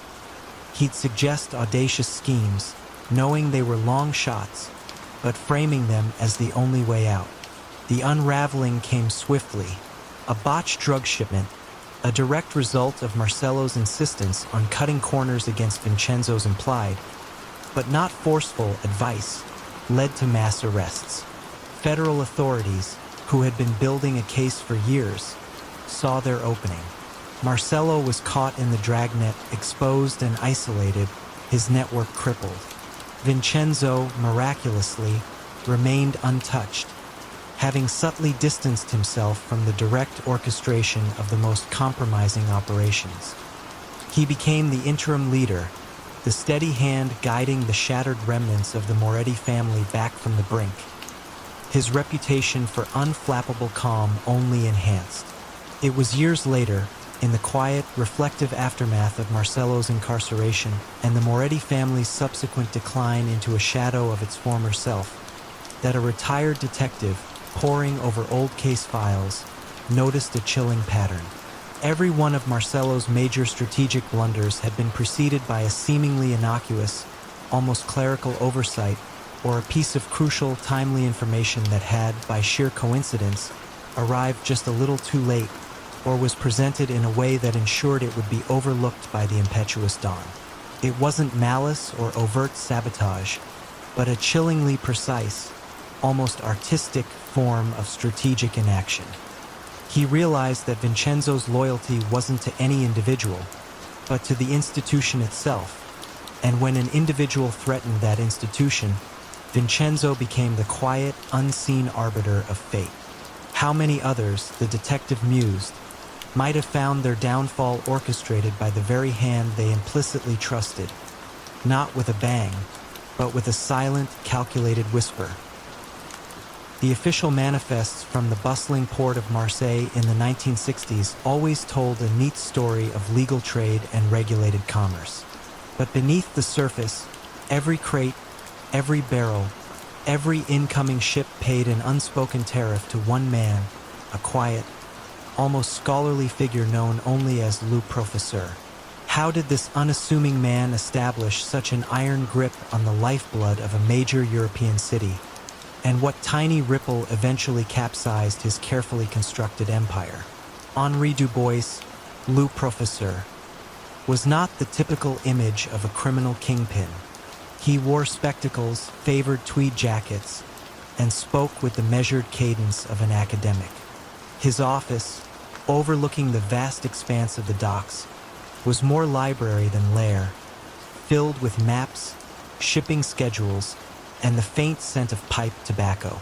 Yet, from this quiet sanctum, he orchestrated a system of control so pervasive, so deeply woven into the fabric of Marseille's maritime economy, that few even realized they were caught in its web until it was too late. His rise began in the chaotic post-war years, when supply chains were fractured and regulations were fluid. Henri, then a minor customs official with a remarkable memory for detail and an uncanny ability to spot inefficiencies, recognized a fundamental truth. Control over logistics was control over wealth. He started by offering expediting services, ensuring vital goods cleared customs quickly for a small, unofficial fee. These fees were not extracted with threats, but presented as a solution to frustrating delays. Who would question a quick passage when their perishable goods were rotting on the dock? Slowly, almost imperceptibly, these fees became mandatory, a shadow tax on every piece of cargo that moved through the port. Henri never dealt in overt violence.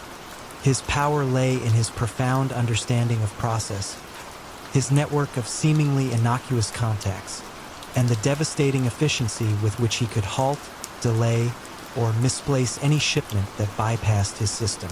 A ship captain who refused his services might find his crew endlessly scrutinized, his cargo stuck in bureaucratic limbo, or his vessel unable to secure a berth for weeks. It was a soft coercion, a quiet economic strangulation that left businesses no real choice but to comply. He invested heavily in legitimate businesses, a series of warehouses near the port, a modest fleet of tugboats, even a thriving import-export firm that served as a perfect front for money laundering. The profits from his unofficial tariffs flowed through these legitimate enterprises, emerging clean and indistinguishable from genuine earnings. His network included customs agents, dock workers, foremen, and even some municipal officials, all of whom benefited from the trickle-down of his immense wealth, ensuring their loyalty through shared prosperity rather than fear. The older criminal elements in Marseille initially scoffed at Le Professeur, seeing him as a glorified clerk. They preferred their traditional rackets of gambling dens and protection. But as their own operations found themselves inexplicably bogged down by logistical nightmares, or their illicit shipments suddenly lost at sea, they began to grudgingly acknowledge the quiet man in the tweed jacket. Henri never sought to dominate them. He simply made it more profitable for them to use his services than to oppose him. He became the invisible hand that guided the flow of all goods, both legal and illicit, through the port. The turning point came not from a dramatic raid or a disgruntled rival, but from a quiet, determined investigator named Inspector Isabelle Moreau. Unlike her colleagues who hunted for traditional signs of organized crime or violence, drug trafficking, visible enforcers, Moreau focused on the economics.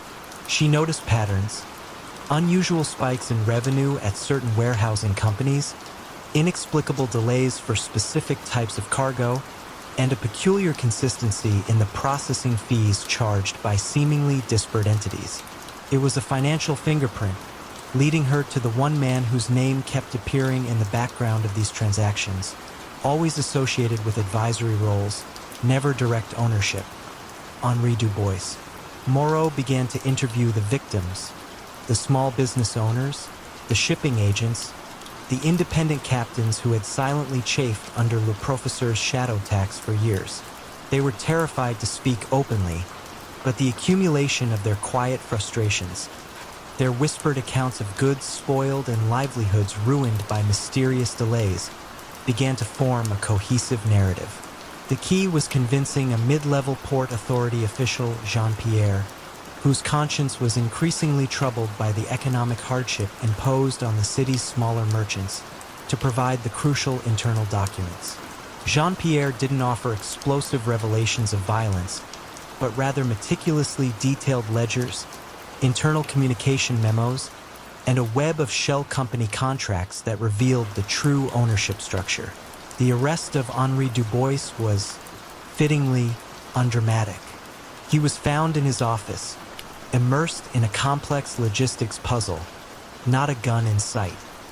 He offered no resistance, only a polite, almost philosophical sigh. The charges were comprehensive. Massive racketeering through a complex system of economic coercion, widespread corruption, and sophisticated money laundering.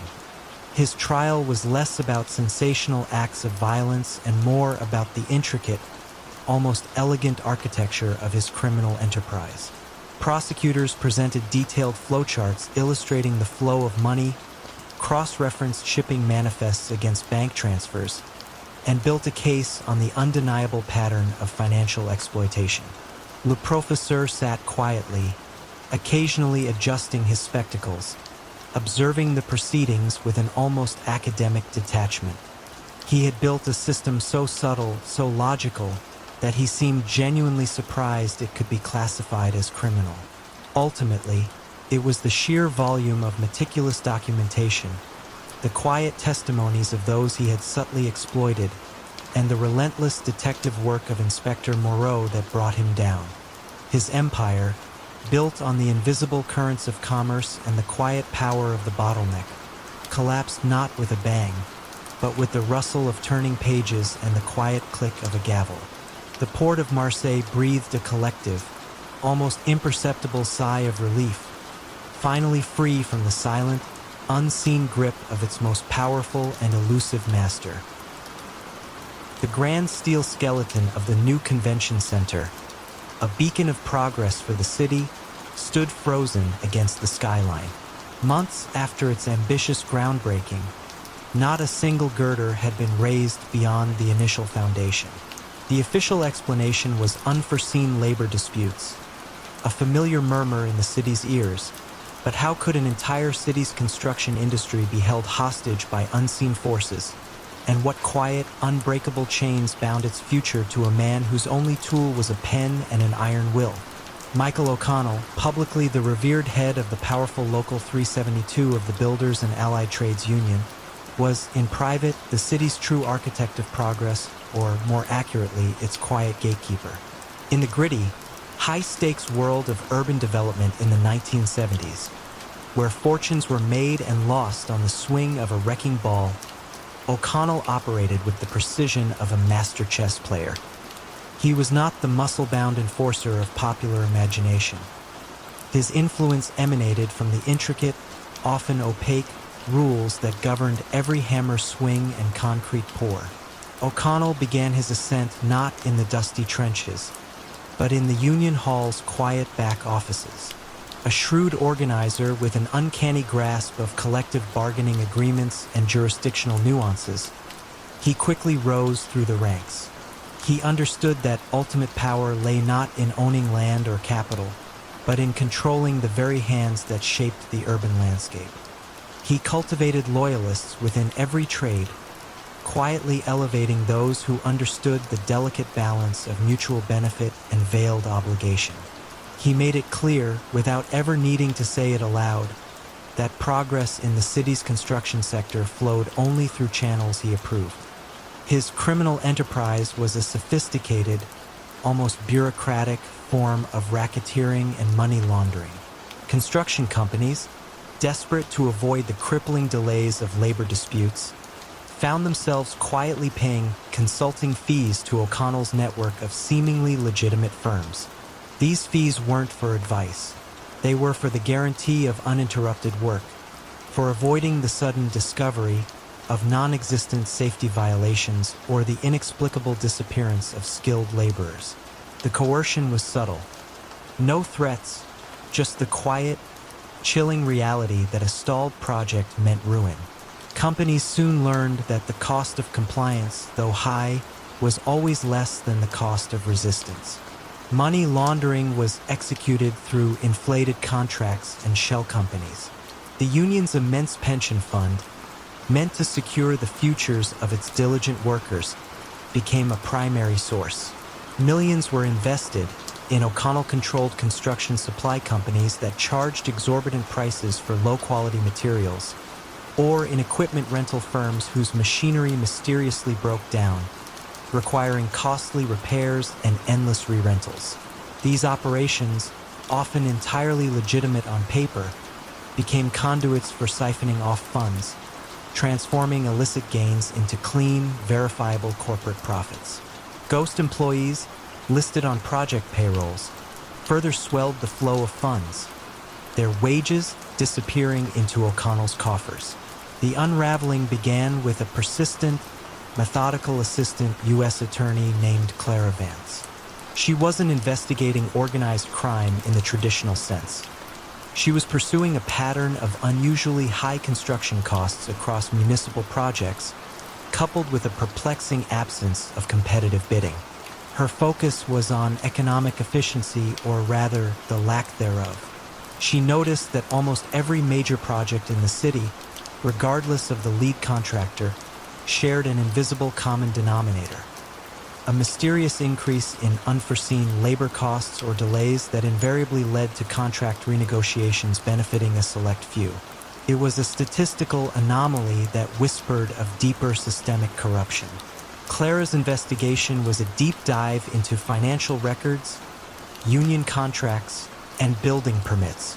She sought not the smoking gun, but the paper trail that linked the disparate, seemingly unrelated incidents of project overruns and delays.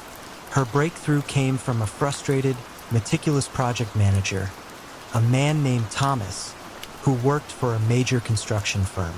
Thomas had been quietly documenting the bizarre demands made by union representatives, the sudden work stoppages over trivial issues, and the inexplicable approval of inflated invoices for services he knew were never fully rendered. He was close to financial ruin, his company bleeding money, and his reputation for efficiency being silently destroyed. Thomas didn't have explosive revelations of violence or drug deals.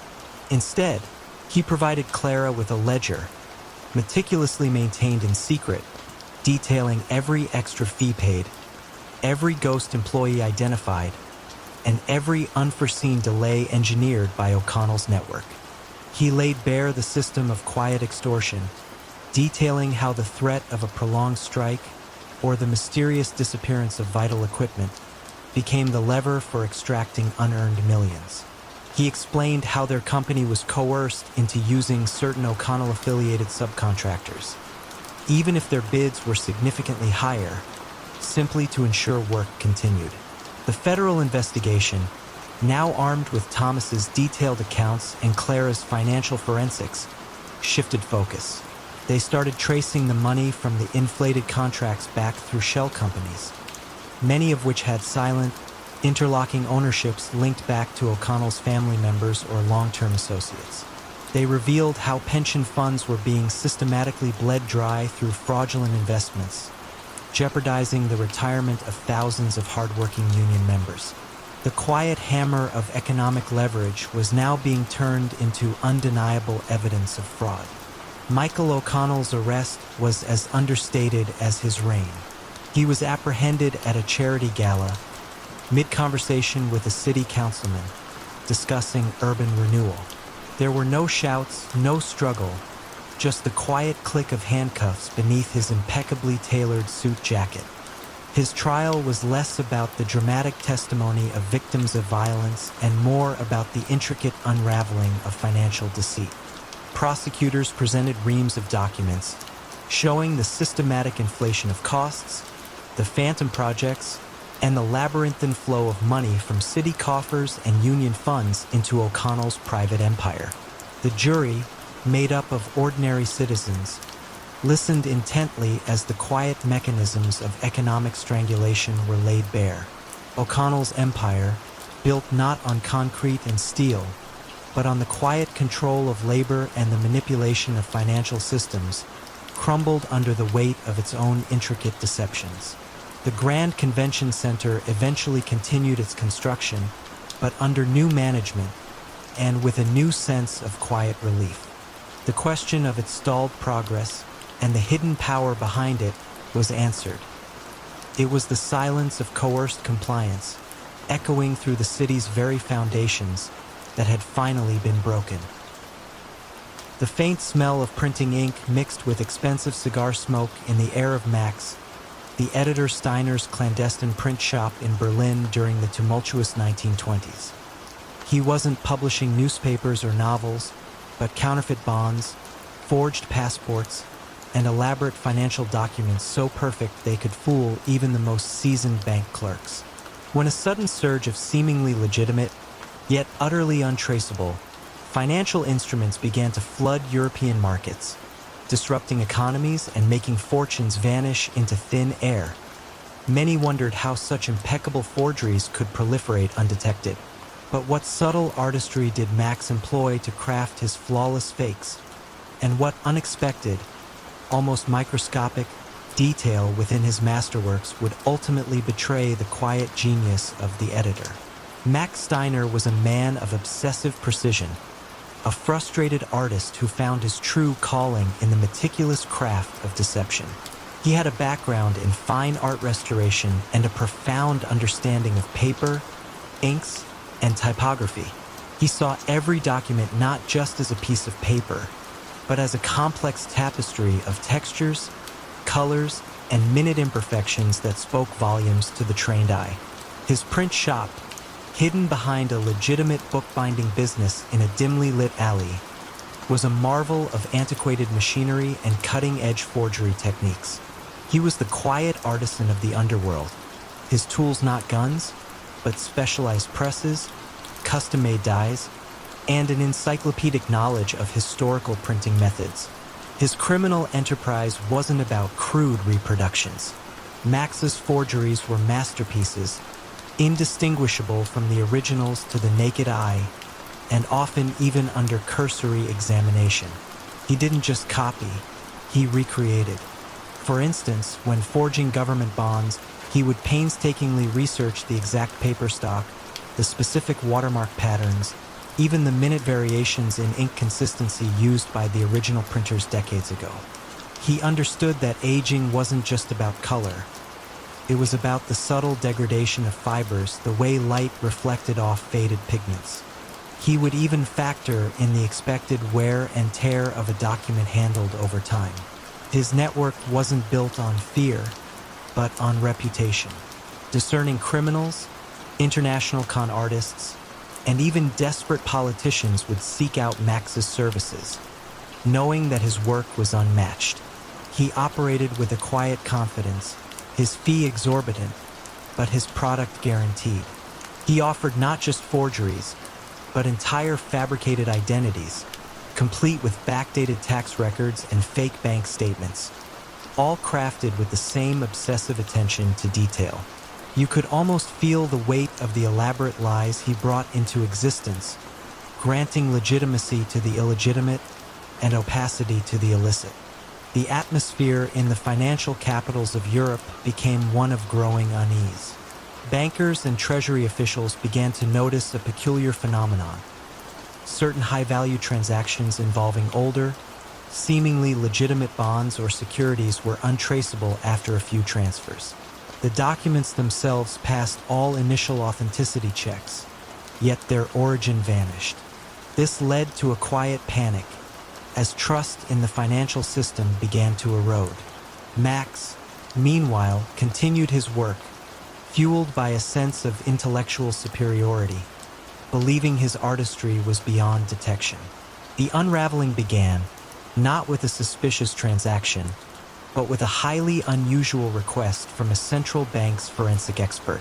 Dr. Lena Schmidt, a quiet, brilliant philatelist, stamp collector, turned document authenticator, had a unique obsession with the microscopic details of printed materials. She was handed a particularly perplexing counterfeit bond that had defied all conventional detection methods. Unlike other experts who focused on watermarks or paper type, Dr. Schmidt was fascinated by the fibers within the paper and the microscopic impurities within the ink. Her breakthrough came with a new technique involving spectral analysis, which could identify the precise chemical composition of ink and paper. She discovered a minute, almost infinitesimal difference in the ink used on Max's forged bond compared to genuine ones. It was a specific trace element, an impurity, that suggested a modern chemical process, something that wouldn't have been present in inks from the 1920s. This tiny deviation, invisible to the naked eye, was Max's artistic signature, a flaw in his otherwise perfect recreation of historical materials. He had painstakingly reproduced the look of old ink, but not its true molecular composition. Armed with this spectral fingerprint, Dr. Schmidt began to cross-reference it with other suspicious documents that had circulated throughout Europe. The same minute impurity appeared again and again, leading her to the conclusion that a single, highly skilled individual was behind the wave of forgeries. The search then shifted from finding a bad document to finding the source of this uniquely contaminated ink. Following distribution chains of obscure chemical suppliers and niche printing presses, the trail eventually led to a quiet bookbinding business in Berlin. The raid on Max, the editor Steiner's print shop, was not dramatic. The police found no stacks of illicit cash, only the pristine tools of his trade. Custom presses, vats of meticulously blended inks, and shelves filled with paper stocks aged to perfection. As they examined his work, the sheer artistry of his deception was undeniable. But it was the subtle, almost imperceptible chemical signature in his inks, a detail he had overlooked in his artistic pursuit of visual perfection, that ultimately proved his undoing.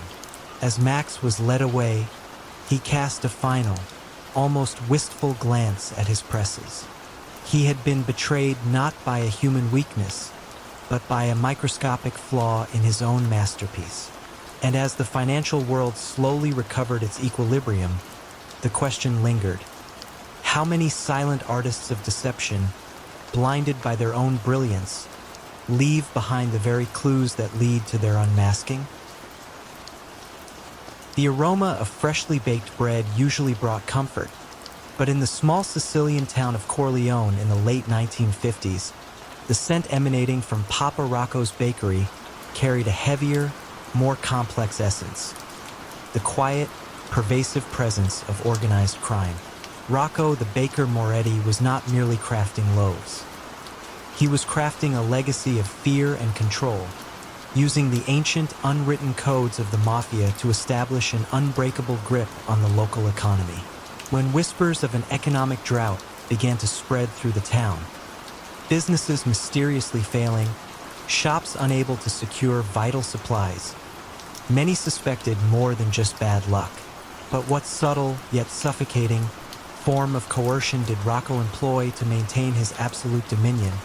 And what unexpected force, seemingly unrelated to the underworld, would eventually crumble his carefully kneaded empire?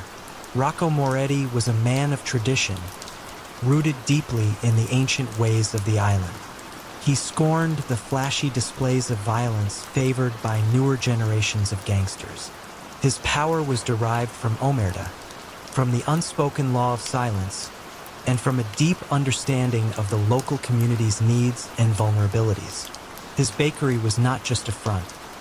It was a central hub, a place where people came for their daily bread, and where Rocco, with a gentle smile and a knowing glance, dispensed both loaves and quiet decrees. He was the invisible hand, the unacknowledged authority that permeated every aspect of daily life. His criminal strategy was not about racketeering in the traditional sense, but about cultivating absolute economic dependency. Rocco didn't demand protection money directly. Instead, he would offer assistance. A struggling olive oil producer found his distribution network suddenly expanded, thanks to Rocco's connections. A small vineyard, facing financial ruin, received a generous, no-strings-attached loan from Rocco's benevolent fund. These acts of seemingly selfless aid created a profound sense of obligation. Once you accepted Rocco's help, you were subtly, irrevocably bound. Your loyalty became his, and your business a quiet extension of his influence. If a business owner dared to refuse his help, or worse, sought aid from an outside source, the consequences were swift and silent. Suddenly, their olive oil wouldn't reach the market. Their grapes wouldn't be harvested. Supplies wouldn't arrive. It wasn't sabotage. It was simply a series of unfortunate coincidences, a sudden, inexplicable disruption of supply chains. The message was clear, delivered without a single word. Rocco was the only conduit, the only source of economic life in Corleone. You could almost feel the chilling weight of this unspoken understanding, the invisible chains that bound every shop owner, every farmer, every family. The atmosphere in Corleone, while outwardly peaceful, was permeated by an undercurrent of fear and resignation. The town prospered, yes, but only on Rocco's terms. The money flowed, but a significant portion of it flowed back into Rocco's coffers through inflated prices on supplies he secured, or through favorable terms on loans that were never truly repaid. He controlled everything from the price of wheat to the hiring of local laborers. His power was absolute, yet so subtly wielded that many outsiders would dismiss it as simply the way things are done. The unraveling began not with a police investigation or a rival family, but with the arrival of the European Economic Community, EEC, in the late 1960s. Italy's integration into this broader economic bloc brought with it an influx of new agricultural subsidies, standardized trade regulations, and, crucially, open markets. For decades, Rocco had thrived on isolation, on controlling the limited avenues of commerce. But now, suddenly, farmers could access loans from banks in Rome, not just from Rocco's fund. Businesses could import goods from other EC countries, bypassing his secured supply chains. It was a slow, almost imperceptible erosion of his power. The EEC didn't send police to arrest Rocco. It sent economists, bureaucrats, and agricultural specialists. They offered new, legitimate alternatives, slowly chipping away at the foundation of dependency Rocco had so carefully built. A farmer, emboldened by direct subsidies, refused Rocco's help with his olive crop. Rocco tried his usual tactics. The supplies mysteriously vanished. The harvest was delayed. But this time, the farmer, through new EEC-sponsored cooperatives, found alternative buyers and suppliers outside Rocco's reach. The invisible chains began to snap. Other businesses followed suit, cautiously at first, then with increasing confidence. The fear began to dissipate, replaced by the cautious hope of economic independence. Rocco's power, built on the premise of being the sole gatekeeper, began to wane as more gates opened. He couldn't physically stop an entire continent's economic shift. The climax wasn't a shootout. It was the quiet, almost mundane, closure of Papa Rocco's bakery itself, deemed unprofitable as local businesses found cheaper, more direct routes for their supplies. The source of his control had dried up, not by force, but by the quiet, relentless tide of modernization and open markets. As Rocco sat alone in his empty bakery, the scent of bread fading, one could almost hear the ghost of a question lingering in the air. How many silent empires, built on the manipulation of basic human needs, are destined to crumble when new, legitimate pathways emerge? The early 2000s was often the first thing people noticed about Elias the dentist Thorne. He didn't extract teeth. He extracted secrets, leveraging deeply personal and often embarrassing information to manipulate London's elite.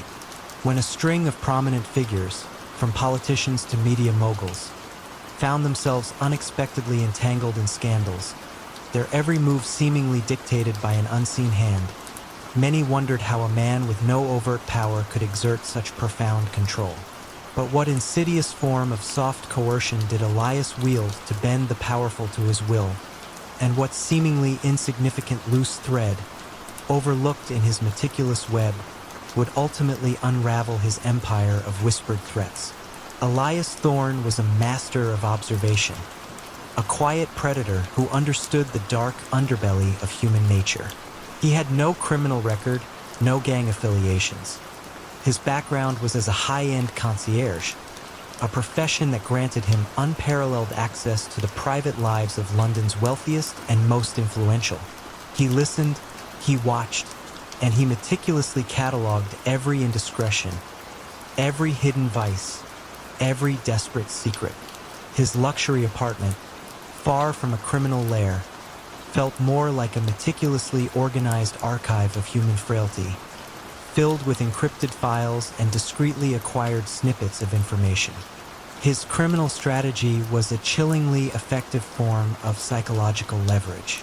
Elias didn't resort to violence or overt blackmail. Instead, he employed what he called preventative reputation management.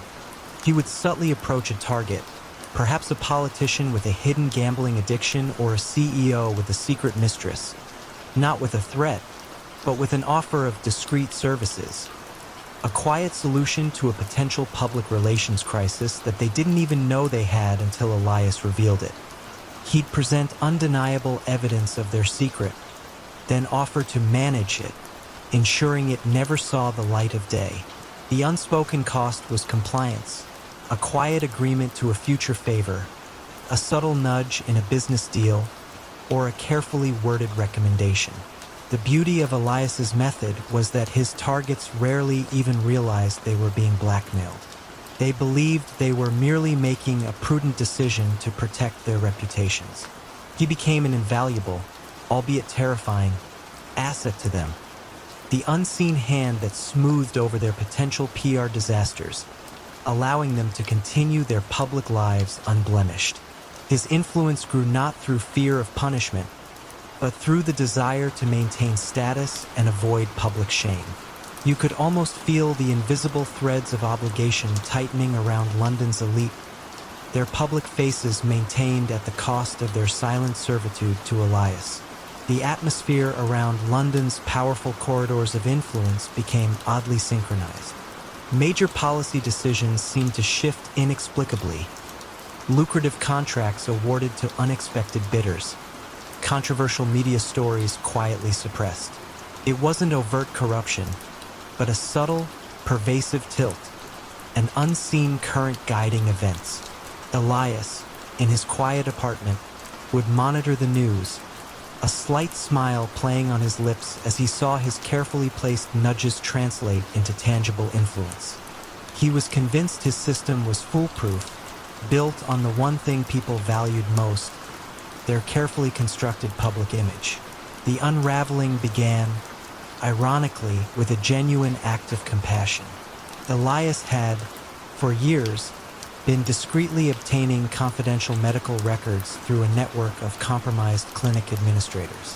One such administrator, a young woman struggling with her own family's medical debt, had provided information on a high-profile MP's secret addiction. Elias leveraged this information to secure a major political favor. However, the MP, feeling trapped and desperate, confessed his situation to a trusted, longtime friend, a seasoned investigative journalist named Sarah Green. Sarah, known for her relentless pursuit of truth, listened to her friend's vague, fearful account of someone who knows too much. She didn't suspect Elias immediately. Her focus was on the unexpected policy shifts she'd observed. She began to notice a curious commonality among several powerful figures whose behavior had become erratic or uncharacteristically compliant. They all had, at some point, used the services of Elias Thorne's high-end concierge business. It was a faint pattern, almost a coincidence. Sarah's breakthrough came when she discovered that a particular private clinic, known for its discretion, had suffered a series of minor data breaches, unreported to the public, shortly before some of these powerful individuals made their unusual shifts. She started cross-referencing patient lists with Elias's client list. The overlap was chilling. It wasn't about the specific secrets, but the method of acquisition, the vulnerability of sensitive personal information. She then leveraged her own network of discrete sources to confirm that the clinic administrator had been quietly paid off. The climax wasn't a dramatic confrontation, but a quiet, methodical police investigation, sparked by Sarah's meticulously compiled dossier. They didn't find traditional evidence of blackmail, but they found an overwhelming pattern of unusual financial payments to specific individuals connected to sensitive data, followed by Elias Thorne's subsequent guidance of their powerful clients. The loose thread was not a secret revealed, but the subtle, systematic exploitation of human trust within seemingly legitimate services. As Elias, the dentist Thorne, was apprehended in his quiet apartment, surrounded by the echoes of 1,000 secrets, one couldn't help but wonder, how many others, driven by the desire to control, exploit the very privacy people strive to protect, creating empires out of whispers and quiet compliance? At a prestigious auction in Paris, a newly unearthed masterpiece, a landscape attributed to a lesser-known Dutch Golden Age painter, sold for an astonishing sum. Yet, mere weeks later, a faint, almost imperceptible trace of a pigment not invented until the 19th century was discovered in a minuscule section of its sky. How could a man who built an empire on the flawless illusion of authenticity be undone by such an infinitesimally small anachronism? And what quiet trail of deception did that single brushstroke reveal? Marcel Dubois, known in exclusive circles as Le Curateur, never fit the archetypal image of a criminal mastermind. He was a man of impeccable taste, with a scholar's appreciation for art history and a connoisseur's eye for detail.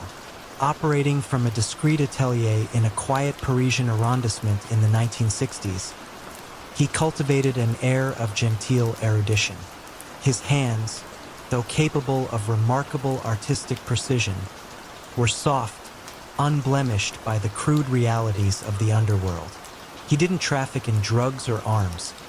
Marcel traded in shadows and whispers, in the delicate dance between what was real and what could be made to appear real. His journey into the clandestine began not with a desire for illicit wealth, but with a profound, almost obsessive fascination with the masters. He saw the art world, with its inflated values and subjective judgments, as a vast, untapped canvas for his unique talents. He started by restoring damaged works, meticulously replacing missing sections with such skill that the new seamlessly blended with the old. From restoration, it was a subtle, almost inevitable step to recreation. Why merely fix a masterpiece when one could discover a lost one, or create an entirely new one, imbued with the spirit and technique of an old master? Marcel's enterprise was built on an elaborate network of seemingly legitimate experts. He employed struggling art historians to authenticate his discoveries, offering them generous fees for their scholarly validation, a validation often based on carefully fabricated provenance documents and subtle leading questions. He commissioned chemists to analyze ancient pigments, then replicate them perfectly, ensuring his forgeries would pass initial scrutiny. His studio became a silent factory of illusion, where new old masters were born under the gentle glow of specialized lights. The criminal strategy was elegant in its simplicity and devastating in its effectiveness. Marcel would discover a new piece, often a painting by a celebrated but prolific artist, ensuring it fit within the artist's known periods and themes. Through his network, it would gain a quiet, almost reverent acceptance in expert circles. Then, typically through a discreet, high-value private sale, often to a newly wealthy industrialist or an aspiring collector seeking a prestigious addition to their portfolio, the masterpiece would be sold. The vast sums exchanged, often in cash or through complex offshore accounts, provided the perfect mechanism for laundering illicit funds. One could sell a forged painting for millions, declaring it a legitimate transaction, and the money, now clean, could enter the legitimate financial system. His coercion was equally refined. If a potential buyer hesitated, Marcel wouldn't threaten their family. He might, with a sympathetic sigh, reveal subtle doubts about the authenticity of other pieces in their collection, gently suggesting that without the undeniable presence of this newly discovered work, their entire collection's value might be called into question. Or he would simply ensure that rival collectors and critics would coincidentally begin whispering about the legitimacy of their existing pieces. It was a slow, reputation-damaging poison, leading many to reluctantly acquire Marcel's discoveries as a form of insurance, a way to shore up their public image as discerning connoisseurs. The intricate web Marcel wove began to fray, not through external pressure, but from within. A young art restorer named Lena, meticulous and deeply principled, had been working for Marcel for nearly 5 years. She was a master of detail, responsible for the final aging and wear of the canvases. On one particular commission, a supposed landscape by Jean-Baptiste Camille Corot, she noticed a minuscule inconsistency in the composition of a specific shade of green used in the foliage, a pigment with a unique molecular signature that she knew should not have existed until much later. She flagged it to Marcel, who dismissed it as an anomaly, a quirk of aging. But Lena, driven by a deep respect for historical truth in art, felt a growing disquiet. Unbeknownst to Marcel, the National Office for the Repression of Illicit Trafficking in Cultural Property had recently hired Dr. Evelyn Reed, a leading expert in forensic art analysis, whose approach to art crime was less about catching thieves and more about unmasking the science of forgery. Dr. Reed was quietly investigating a pattern of suspiciously newly discovered old masters appearing on the market, all authenticated by the same handful of scholars, all leading back to a nebulous network of private sales. When Lena, tormented by her conscience, anonymously tipped off Dr. Reed to the specific Corot landscape and its odd green pigment, it was the scientific thread Evelyn needed to pull. The investigation was a painstaking, quiet process. Dr. Reed used non-invasive techniques to sample and analyze other paintings linked to Marcel's network. Each analysis, conducted under high magnification and complex chemical tests, began to reveal the same pattern of anachronistic materials or techniques, a specific type of canvas weave, a particular binder in the paint, a unique method of crackle duplication. The Corot's anomalous green was not a fluke. It was a signature, a subtle flaw in Marcel's otherwise perfect illusion. The arrest of Marcel Dubois was undramatic. He was found in his studio, precisely applying a translucent glaze to a new discovery. He offered no resistance, only a faint, knowing smile, as if he had always anticipated this quiet curtain call. The charges, though not violent, were profound. Massive fraud, money laundering, and conspiracy to defraud through the systematic creation and sale of forged artworks. His trial was a fascinating display of forensic art science, where every brushstroke, every fiber, every molecule of paint became a witness against him. Experts meticulously demonstrated the anachronisms, unraveling decades of elaborate deception.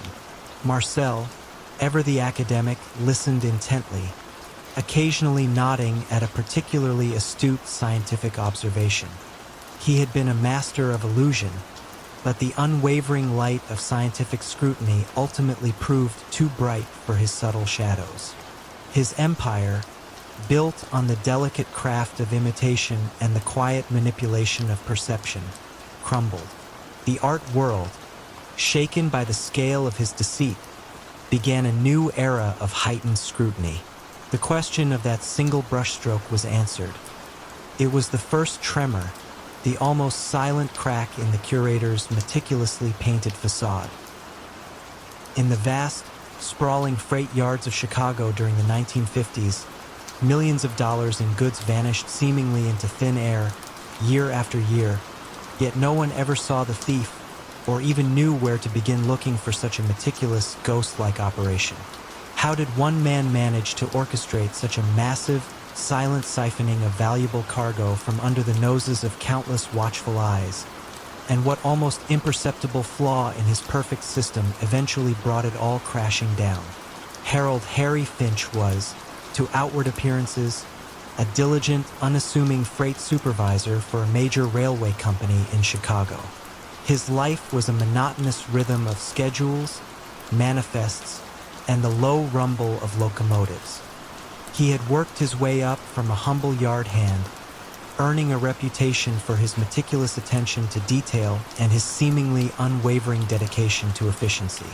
But beneath the surface of this outwardly unremarkable man lay a mind of extraordinary cunning, capable of perceiving not just the logistical intricacies of a massive rail network, but its subtle, exploitable vulnerabilities. Harry understood that true illicit profit wasn't in grand, violent heists, but in the quiet, systematic erosion of the system from within. His Phantom operation was a masterclass in this philosophy.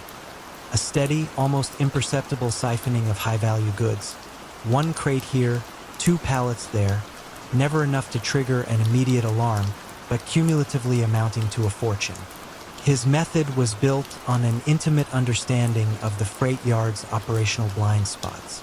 He knew which sidings were least monitored, which shifts had the most lax security, and where the paper trail was most likely to become tangled in the sheer volume of daily transactions. He identified high-value, easily resellable goods, electronics, luxury fabrics, certain specialized tools, and then, through a series of subtle manipulations, would arrange for their misrouting.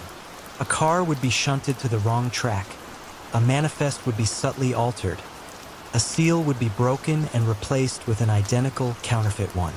The stolen goods would then be offloaded onto an unmarked truck during the dead of night, driven by men who never met Harry, only followed his precisely delivered, anonymous instructions. His network was composed of shadows, each component isolated, each transaction untraceable back to him directly. His genius lay in his ability to make the theft appear as an internal accounting error, a clerical mistake in a vast, complex system. For years, the railroad company's internal auditors scratched their heads. They knew goods were going missing, but the scale of the operation was impossible to pinpoint, and the culprits were elusive. Investigations focused on obvious suspects, disgruntled employees, known fence operations, but Harry, the quiet, reliable supervisor, was always above suspicion. He even actively participated in internal loss prevention meetings, offering suggestions for improved security, subtly diverting attention away from his own meticulously crafted schemes. You might have seen him during a late-night shift, walking briskly through the yard, clipboard in hand, his face illuminated by the stark, industrial lights, entirely indistinguishable from any other diligent employee. He lived a modest life, eschewing any flashy displays of wealth, further cementing his image as an honest, hard-working man. The quiet accumulation of wealth was his private victory, a silent testament to his unseen power. The first thread of unraveling came not from a human error, but from a persistent, almost imperceptible pattern in the data that transcended the human element. A young, ambitious data analyst named Evelyn Reed, newly hired to modernize the railroad's antiquated inventory system, began to notice a statistical anomaly. It wasn't just that goods were missing, it was that specific types of goods were consistently missing from specific types of freight cars, always arriving from specific origin points within specific time windows. The pattern was too precise to be random error, too consistent to be mere coincidence. It suggested not broad pilfering, but targeted selection. Evelyn, with her knack for abstract patterns, began to suspect a system, not just a series of isolated thefts. Her investigation was a quiet, almost academic pursuit. She built algorithms, cross-referenced thousands of manifests, and mapped the journeys of hundreds of thousands of freight cars. She noticed that the missing goods invariably passed through a specific sequence of holdover points, places where a car might be temporarily idled or rerouted. This was Harry's signature. using the system's natural bottlenecks and moments of reduced oversight as his window of opportunity. Evelyn didn't have names. She had data points, probabilities, and an increasingly compelling statistical model that pointed to a central, intelligent orchestrator. Her model started generating risk scores for certain freight car movements, and invariably, the highest scores coincided with the actual missing cargo. The critical moment came when Evelyn's analysis pinpointed a series of identical, missing electronic components. The official records showed them diverted for maintenance. But Evelyn, with a hunch, looked at the next recorded movement of those same freight cars. The cars themselves, once empty of the components, always seemed to be shunted to a particular, obscure siding before rejoining the main line. This siding was rarely used, typically for repairs or long-term storage, and, crucially, had minimal camera surveillance. When a small, discreet surveillance team was finally dispatched to that siding during a late-night shift, they didn't find thieves. They found Harry Finch, the diligent supervisor, supervising an unscheduled repair on a freight car, while an unmarked truck idled nearby. The end for Harry Finch was not a dramatic chase through the yards, but a quiet, almost polite confrontation in his office. Federal agents, guided by Evelyn's meticulous data, presented him not with accusations of theft, but with an irrefutable, data-driven timeline of every misrouted, damaged, or lost shipment that had passed through his direct oversight for the past decade.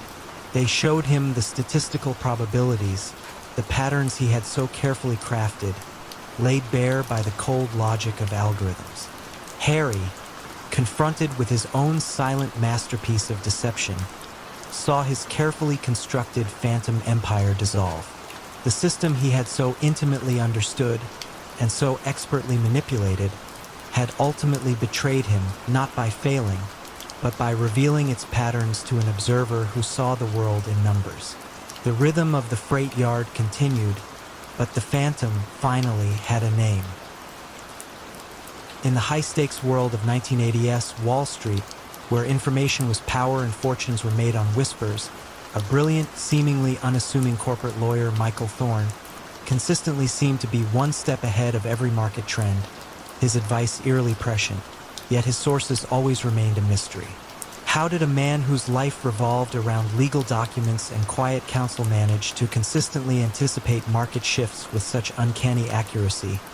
And what seemingly minor breach of his meticulous information security eventually led to his downfall?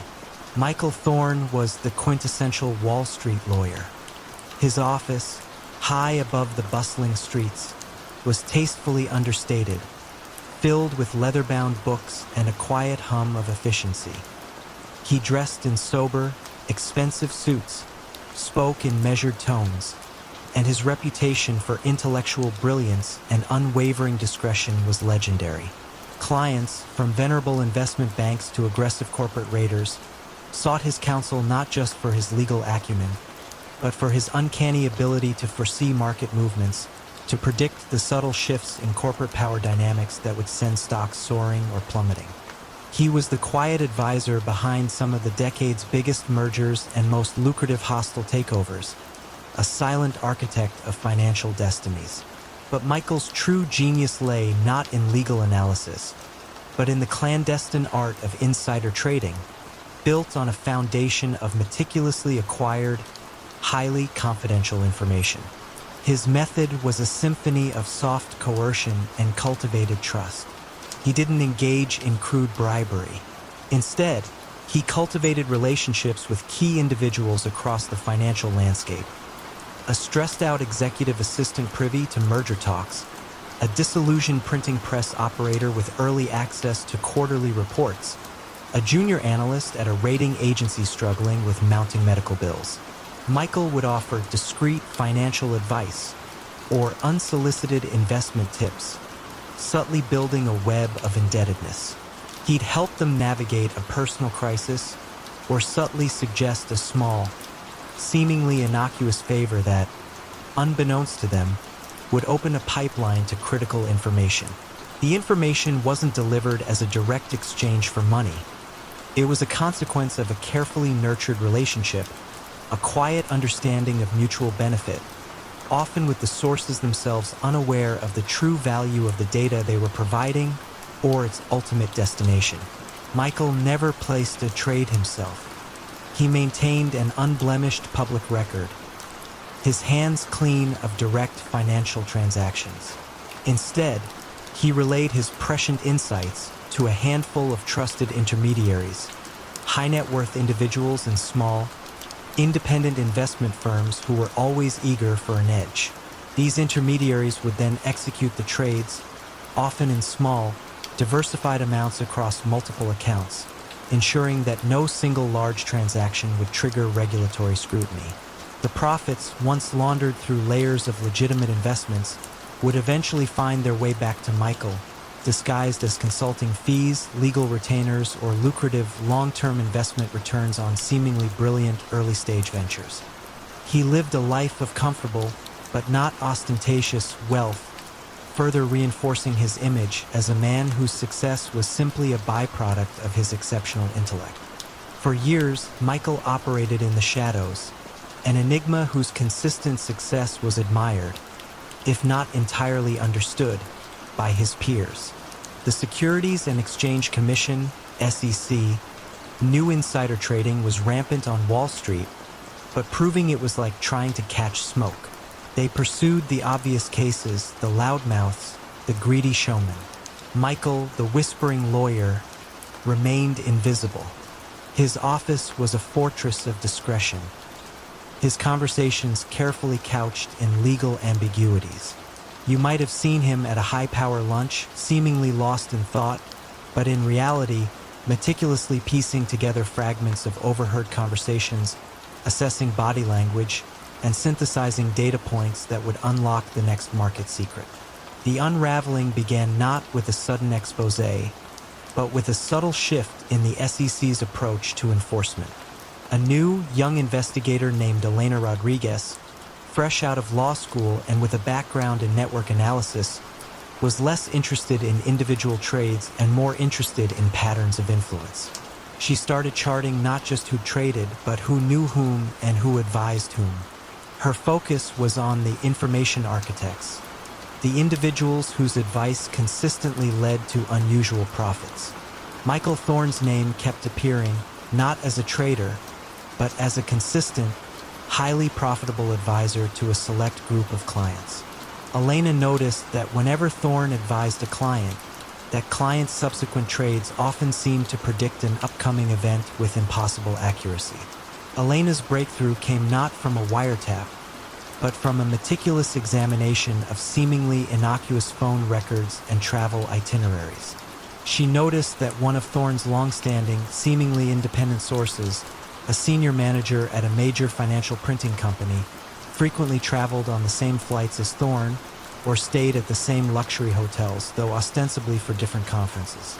The pattern was too consistent to be coincidental. Further investigation revealed a single subtle slip, a casual, almost insignificant payment from one of Thorne's offshore consulting firms to an obscure charitable foundation connected to the printing manager's ailing mother. A payment just large enough to alleviate a critical medical debt, but small enough to fly under the radar. It wasn't direct payment for information, but a quiet gift, a gesture of support that solidified a bond of silent obligation. When the SEC finally moved, it was with the quiet precision that mirrored Thorne's own operations. There was no dramatic raid on his office, no flashing cameras. Instead, two senior SEC investigators, including Elena, appeared at his door one crisp morning. They didn't present a criminal indictment immediately. They presented him with a meticulously compiled timeline of his prescient advice, cross-referenced with the public announcements of corporate actions, and overlaid with the detailed financial connections to his supposedly independent sources. They showed him the undeniable pattern, the invisible threads that connected his advice to the hidden favors he had orchestrated. Michael Thorne, the whispering lawyer who had mastered the art of information, saw his meticulously constructed empire crumble not under the weight of a loud accusation, but under the quiet, irrefutable logic of his own documented influence. The silence of his office, once a symbol of his power, now echoed with the quiet finality of his undoing. The news hit the city's financial district like a silent, precisely aimed torpedo.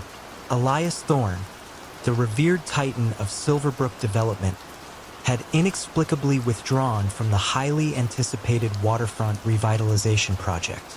A deal considered ironclad, poised to redefine the city's skyline, simply vanished from his portfolio overnight.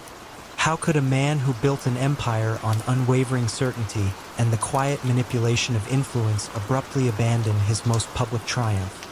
And what shadowy truths lay hidden beneath the polished veneer of his success? Elias Thorne was an enigma. He rarely spoke above a murmur. His eyes, perpetually framed by thin-rimmed glasses, seemed to absorb every detail.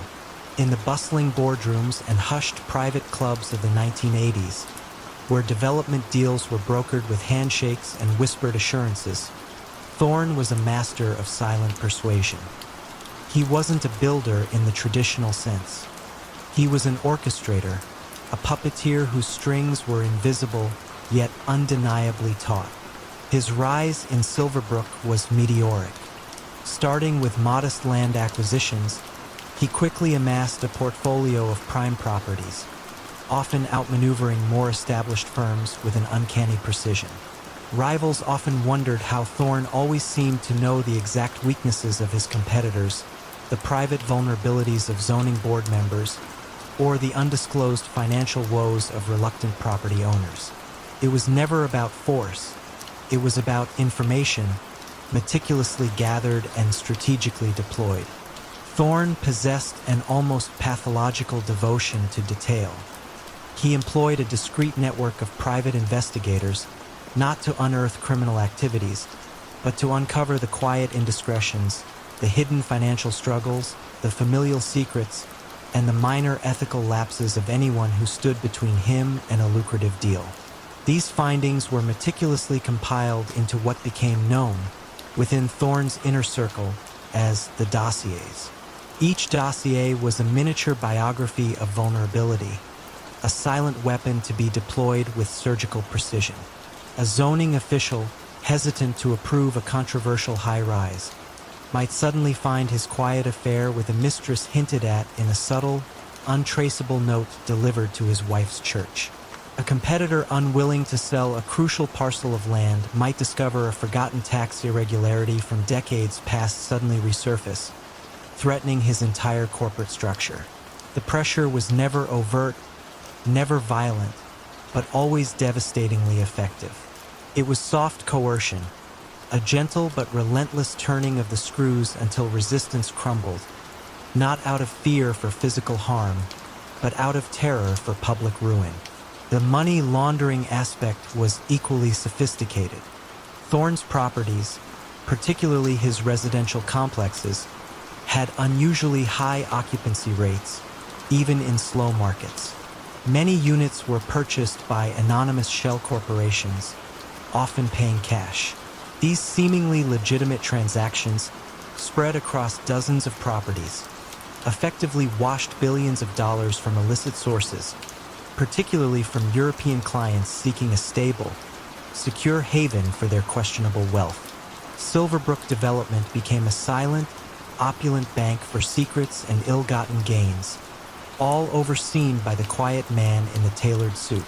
Amelia Chun, a tenacious investigative reporter for the Silverbrook Gazette, had been quietly piecing together anomalies in the city's real estate market for months.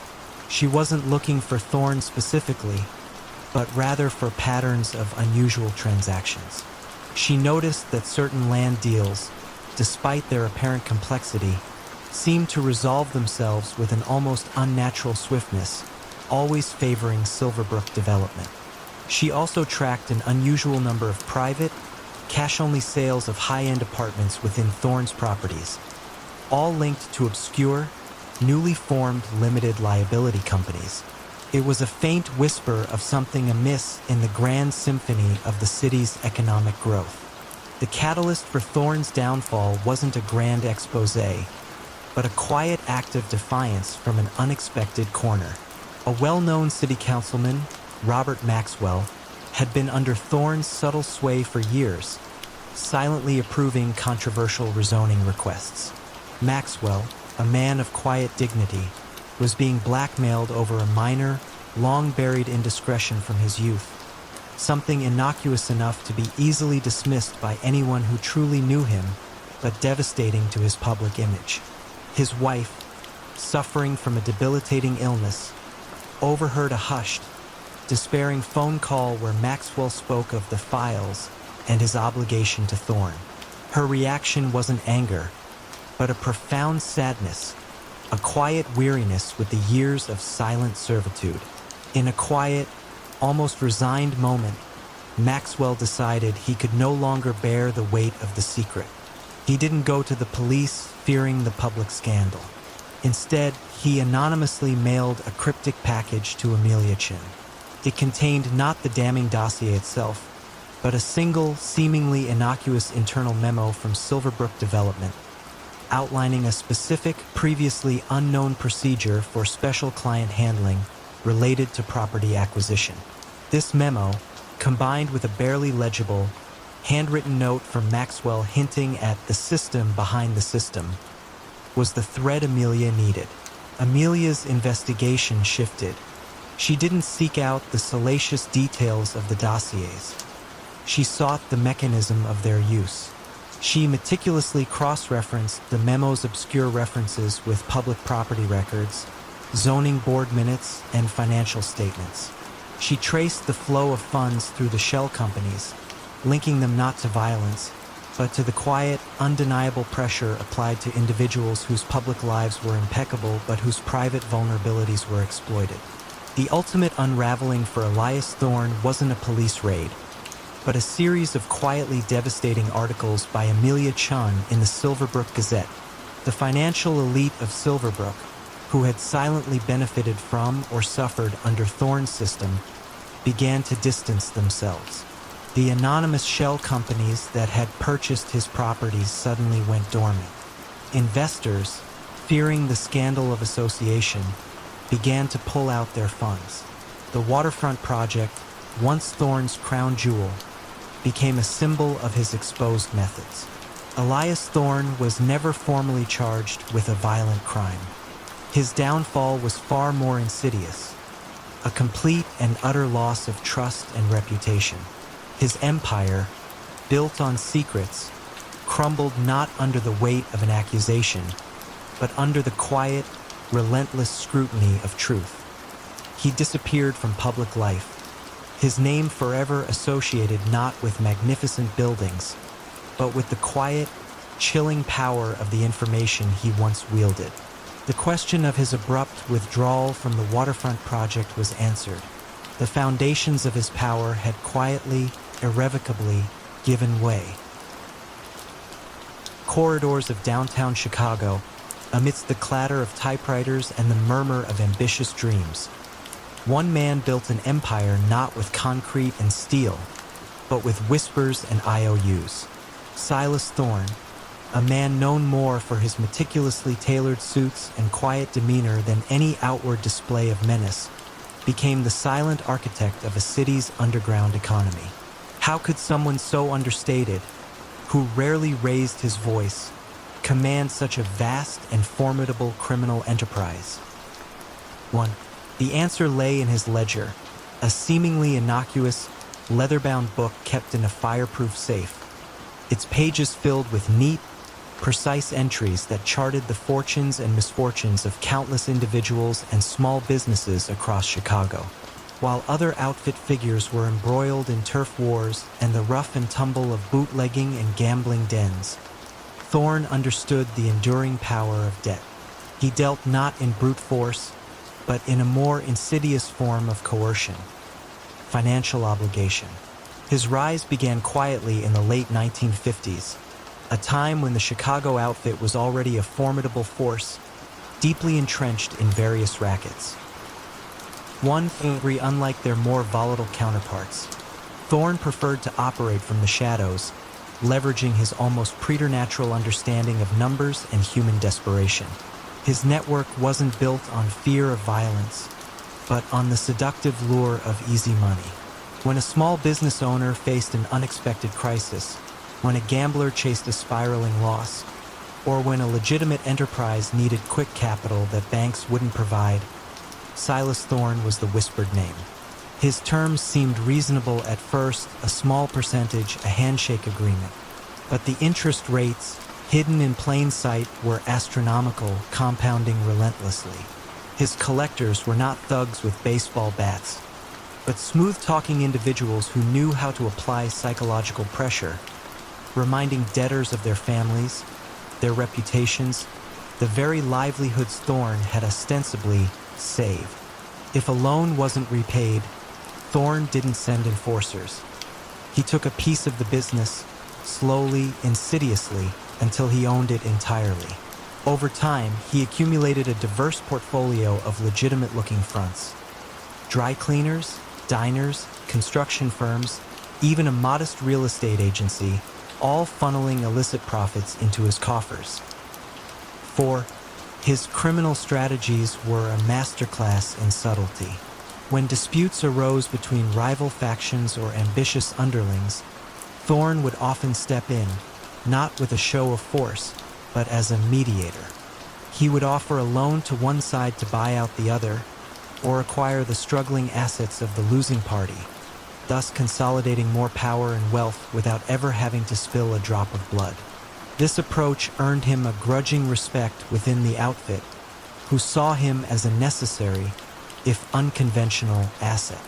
You see, the true genius of Silas Thorne lay in making people want his money, even as they instinctively understood the crushing cost of default. He never needed to issue a direct threat. The ever-present, meticulously calculated debt hanging over their heads was threat enough. The money flowed like a silent river, channeled through an intricate web of shell corporations and legitimate businesses that served as fronts. This was his most formidable skill, money laundering on an industrial scale designed to defy detection. Thorne's dry cleaners, for instance, would report inflated daily sales, the difference being the cash from his illicit lending operations. The diner might claim to serve hundreds more customers than it actually did. It was all about creating a paper trail that appeared legitimate, an art form Thorne had perfected. This allowed him to operate for years under the radar, a ghost in the machine of Chicago's underworld. For 5, yet, even the most meticulously constructed empires can unravel from an unexpected thread. That thread came in the form of Martha "Marty" Evans, a junior IRS agent known more for her relentless attention to detail than for dramatic flair. She wasn't chasing drug kingpins or hitmen. She was chasing discrepancies on tax forms. In the early 1970s, a seemingly innocuous tip about a small, struggling dry cleaning chain suddenly showing unusually high, consistent profits caught her eye. It was too perfect, too smooth. Her investigation began quietly, a deep dive into financial statements, a painstaking assembly of data points that no one else bothered to connect. 6, 7, Marty Evans was methodical. She cross-referenced property deeds with business registrations, tracked inexplicable cash infusions, and noted the curious consistency of profits across Thorne's seemingly disparate businesses, all while their actual foot traffic seemed to defy such success. She wasn't looking for violence. She was looking for missing dollars. Her work was a slow, agonizing burn, often dismissed by her superiors who were accustomed to more conventional mob cases. But Marty persevered, driven by a quiet, almost obsessive conviction that something fundamentally amiss lay beneath the calm surface of Silas Thorne's legitimate holdings. 8. The pressure points became less about traditional law enforcement tactics and more about relentless financial audits, subpoenas for seemingly unrelated businesses, and a growing web of suspicion woven by numbers. Thorne, for all his cunning, was unprepared for an adversary who understood his language of ledgers and balance sheets. He could intimidate a debtor, but he couldn't intimidate a subpoena. The climax of his empire wasn't a bloody shootout or a dramatic car chase. It was a quiet raid on one of his nondescript downtown offices. Marty Evans, alongside a team of federal agents, descended upon what appeared to be a legitimate accounting firm. They weren't looking for guns. They were looking for the ledger. After hours of meticulous searching, they found it. A hidden compartment behind a false wall, precisely where Thorne, in his arrogance, believed no one would ever think to look. The leather-bound book, with its elegant script and meticulous entries, was the definitive proof. When Silas Thorne was finally apprehended, he didn't resist. He simply looked at Marty Evans, a flicker of something akin to admiration in his eyes. He was cornered not by a bullet, but by a spreadsheet brought down by the very order and precision that had been his strength. His empire collapsed, not with a bang, but with a whimper of bankruptcies and seized assets. The subsequent investigations revealed the true scale of his operation, the countless individuals and businesses he had quietly ensnared in his web of debt. Silas Thorne, the ledger man of Lakeshore Drive, proved that you don't need a Tommy gun to control a city's underbelly, only an iron will, an astute mind for finance, and a very accurate ledger. His story remains a quiet, chilling reminder that sometimes the most dangerous power is the one you never see. The chill of the North Sea wind biting at the docks of Rotterdam in the 1990s often carried the metallic tang of illicit cargo, a scent intimately familiar to Anton the Ghost Volkov. He was a master of evasion, a logistical genius who could make entire shipping containers filled with contraband, from untaxed cigarettes to stolen electronics, vanish from official manifests and reappear thousands of miles away, undetected. When customs officials across Europe began to notice a frustrating pattern of flawlessly executed phantom shipments, leaving no paper trail and no physical evidence, they knew they were facing a new kind of adversary. But what ingenious system of phantom cargo did Anton employ to spirit his illicit goods across borders? And what almost imperceptible oversight in his digital sleight of hand would eventually materialize the ghost into a tangible reality? Anton Volkov was a creature of the shadows, a former maritime logistics expert with an intimate knowledge of global shipping routes, port operations, and, crucially, the bureaucratic loopholes designed to track cargo. He didn't engage in violence.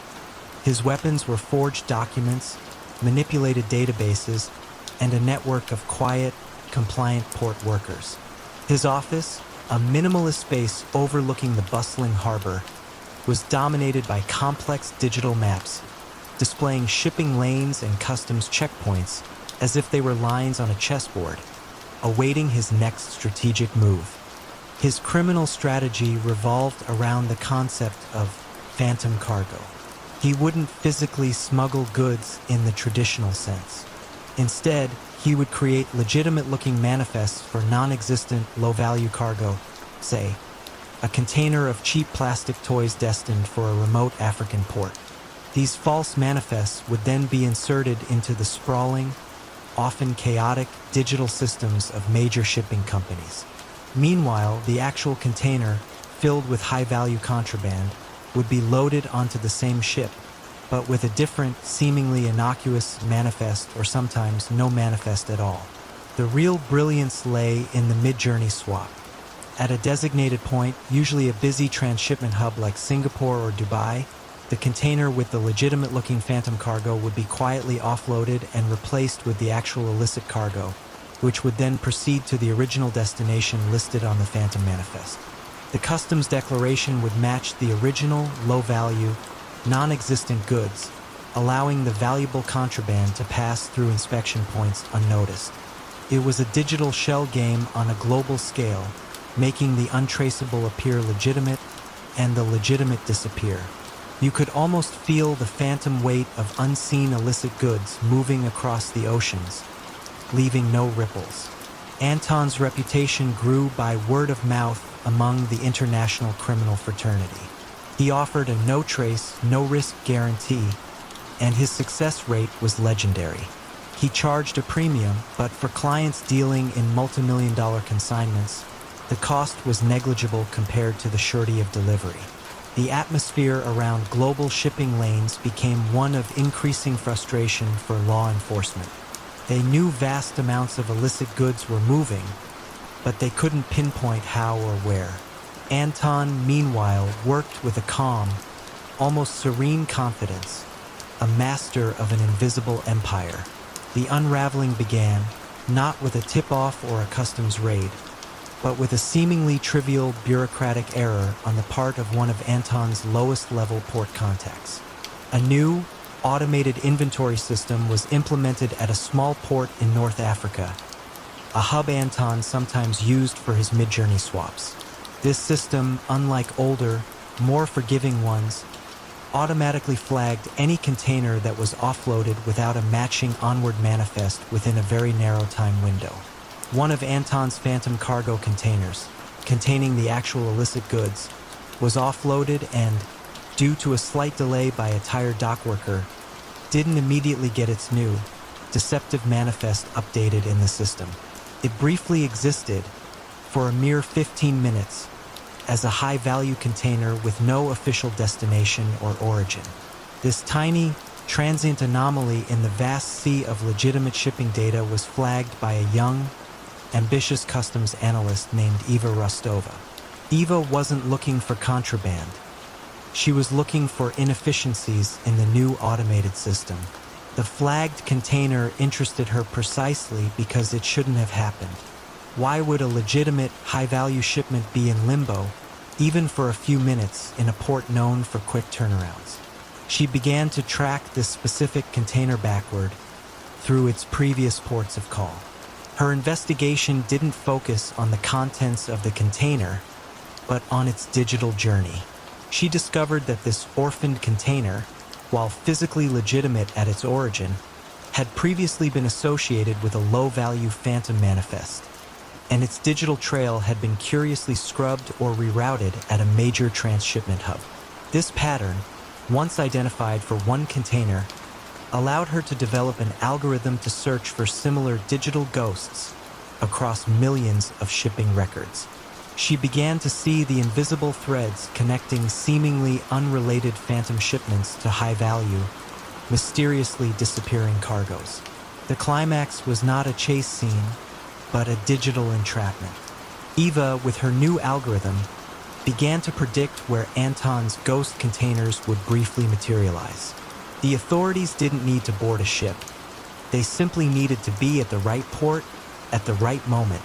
When the system indicated a container had gone dark for a fraction of an hour before reappearing with a new identity. The raid on Anton the Ghost Volkov occurred at a seemingly innocuous shipping office in Rotterdam, where he was calmly orchestrating his next phantom delivery.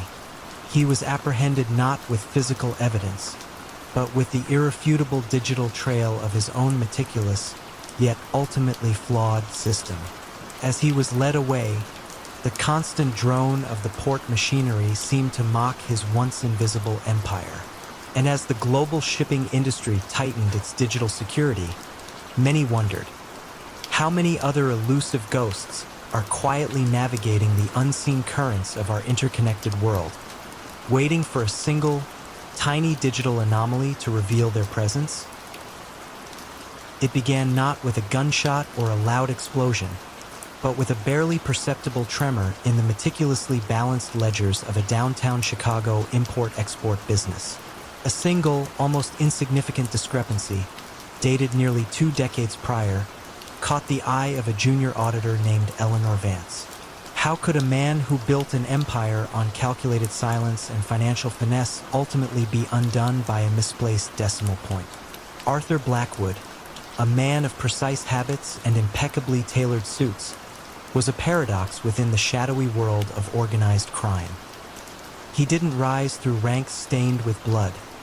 He ascended on columns of figures and the quiet manipulation of trust. Arthur viewed the traditional strongmen, with their overt displays of power and crude enforcements, as inefficient.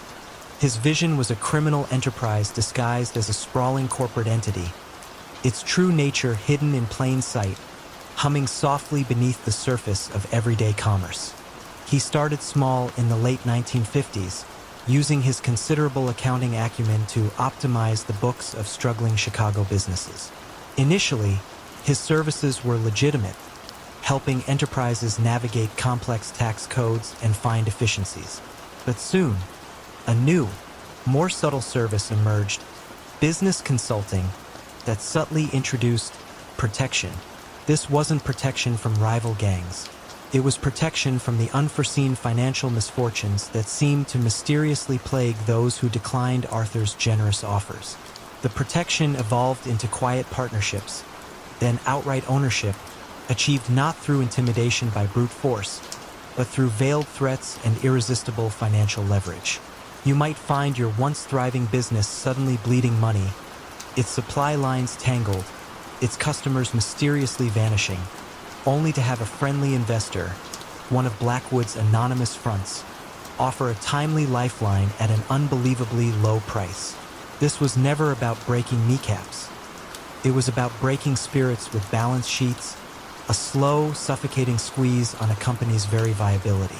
His network extended into seemingly legitimate industries: laundromats, textile mills, even a highly successful chain of bakeries that filled the morning air with the comforting scent of fresh bread. Each served as a conduit, a discreet pipeline for illicit funds, washing dirty money through the mundane, unremarkable transactions of everyday life. Millions moved, laundered through the sale of 1,000 loaves of bread or the processing of countless pounds of fabric, leaving no discernible trace. The old families of Chicago's underworld initially dismissed Blackwood as the paper pusher, an irrelevant nuisance. They saw his meticulousness as weakness, his quiet demeanor as a lack of resolve.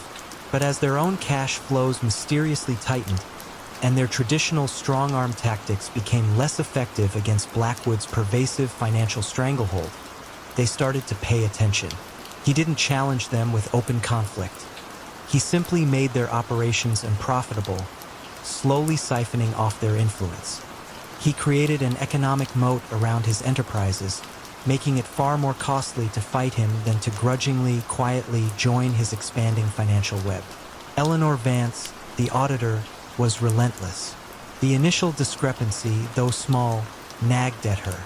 It led from the small import company, through a bewildering series of shell corporations, to a large holding company with diverse interests across the city, a vast, interconnected financial web. This was the first concrete hint that something far larger and more intricate lay beneath the surface. Unbeknownst to her, the FBI's organized crime division was also quietly building a case, but not on traditional RICO charges based on violence. Their focus was on tax fraud and intricate money laundering schemes, seeking the financial brain, not the muscle. The turning point arrived with a man named Vincent Moretti, known within the organization as Vinny the Vouch. Vinny was a mid-level manager, handling the logistics for Blackwood's sprawling textile operations. He was, by all accounts, a loyal man, dedicated to the intricate financial dance that kept the mills running and the money flowing.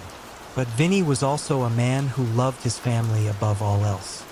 His young son was diagnosed with a rare, aggressive illness, demanding incredibly expensive treatment. Blackwood, usually so detached, so clinical in his decisions, refused any assistance beyond the standard, inadequate company health plan. This unexpected lack of compassion, this cold, unyielding financial calculus in the face of human suffering, began to chip away at Vinny's unwavering loyalty. The federal agents, observing Vinny's increasing disquiet, approached him with extreme caution. They didn't threaten. They offered a lifeline for his son's treatment, a chance at a normal life, in exchange for clarity on Blackwood's labyrinthine financial structures. Vinny wasn't a rat in the traditional sense. He was a desperate father, facing a man who saw humans as mere entries on a spreadsheet, expendable in the pursuit of profit. Vinny didn't betray a single violent act, for there were few to betray. Instead, he explained how the money moved, who ultimately benefited, and where the true ownership lay hidden. He provided the missing pieces of the financial puzzle, the subtle connections that the auditors and agents had struggled to make sense of. He didn't expose violence. He illuminated the quiet, suffocating mechanism of financial coercion. The arrests came quietly, almost anticlimactically. There were no dramatic shootouts, no high-speed chases through the city streets. Arthur Blackwood was picked up at his quiet suburban home, just as he was tending to his prized rose garden, meticulously pruning a thorny branch. The charges were complex and voluminous.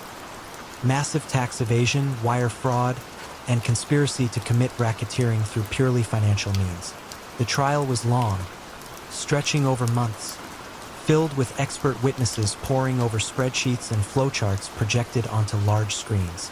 The prosecution painted a picture not of a stereotypical gangster, but of a calculating corporate raider who used financial pressure to subdue his targets and build his silent empire. Blackwood, true to form, remained impassive throughout, believing his financial fortress impenetrable, his methods too subtle to be truly understood by the common law. He had underestimated the human element, the quiet desperation of a man like Vinny, and the relentless, almost obsessive pursuit of a few dedicated agents and auditors who understood that crime wasn't always loud. Sometimes, it hummed softly beneath the surface of everyday business, a dangerous lullaby. He was convicted. His empire, built on paper and quiet threats, dissolved, its assets seized, its intricate network exposed. The quiet architect of crime had, in the end, designed his own gilded cage. The persistent, acrid smell emanating from the city's primary landfill was, at first, dismissed as a typical urban inconvenience, a part of life in a growing metropolis. Yet, for some residents bordering the sprawling site, the odor grew sharper, more chemical, and far more unsettling than mere decomposing refuse. How could the man who meticulously managed the very garbage of the city, presenting himself as a pillar of civic cleanliness, be caught by the silent, noxious fumes of his own enterprise, and what insidious current of corruption did that foul aroma conceal? Pat Doyle was a study in contrasts. To the public, he was the affable, unassuming proprietor of Doyle Waste Management, a company that had grown from a single truck in the 1970s to the unchallenged behemoth of refuse collection and disposal across the region. He was a familiar face at Rotary Club meetings, known for his generous donations to local charities and his unwavering commitment to civic beautification. Yet, beneath this meticulously curated facade of community service, Pat Doyle was building an empire on the one thing no one wanted: trash. His ascent was built on efficiency and relentless acquisition. Pat meticulously bought out smaller, struggling independent haulers, not with aggression, but with generous offers and the promise of a quiet retirement. Those who resisted, however, often found their routes inexplicably disrupted, their trucks experiencing sudden, expensive breakdowns, or their operational permits subjected to unending scrutiny. This wasn't intimidation by force. It was a slow, deliberate strangulation of their business, a quiet economic pressure that always, inevitably, led them to sell to Doyle Waste Management. Soon, he held a virtual monopoly, controlling every aspect of the city's waste stream, from residential pickups to industrial disposal. Pat's criminal strategy was as mundane as it was brilliant. Waste management, with its constant flow of cash transactions and its vast, often unregulated, physical sites, proved to be an ideal canvas for illicit activity. His primary income streams were twofold: racketeering through coercive service agreements and sophisticated money laundering. Businesses, large and small, found themselves compelled to use Doyle's services, often at inflated rates, lest they face the logistical nightmare of uncollected refuse piling up, damaging their reputation and operations. Money laundering was executed with quiet finesse.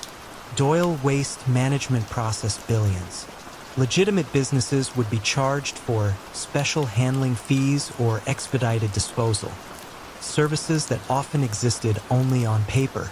Non-existent loads of refuse would be invoiced and paid for. Large sums of cash, often from illicit sources, local gambling rings, illicit liquor operations, even discrete transactions from shadowy international figures seeking to clean their funds, would be funneled through the company's accounts as cash payments for bulk disposal services. The sheer volume and complexity of the transactions, mixed with the legitimate, rendered the dirty money virtually untraceable.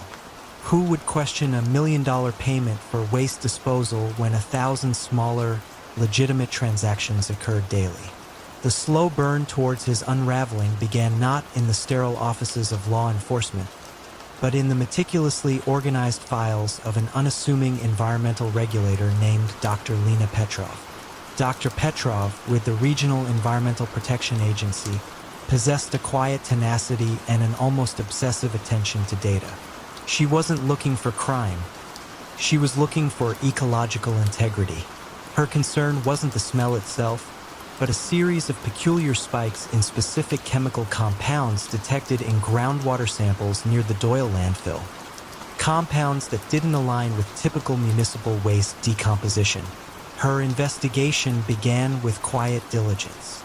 She requested old permits, analyzed historical dumping logs, and compared them against her current findings. The official reports from Doyle Waste Management were always perfectly filed, immaculately presented. Too perfect, perhaps. Dr. Petrov noted that while the reported volume of hazardous waste disposal was low, the chemical signatures in the ground suggested something far more substantial and unregulated was being buried.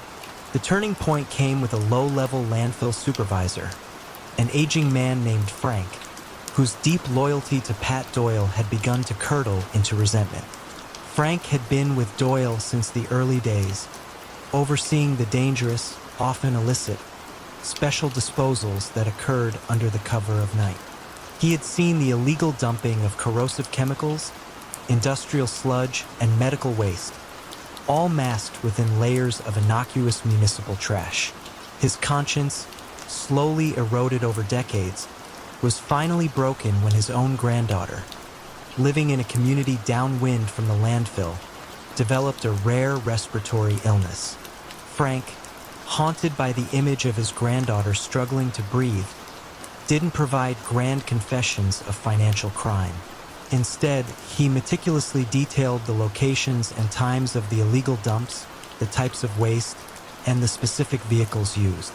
He spoke of the quiet code used to refer to these illicit disposals, special orders for Mr. Smith, or weekend deliveries for the back 40.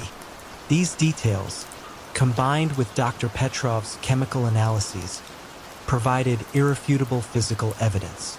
The Federal Environmental Protection Agency, now alerted, began a quiet, integrated investigation combining Dr. Petrov's environmental data with financial forensics. They didn't find direct evidence of violence, but they found systematic, widespread environmental violations leading to massive potential cleanup costs and public health risks.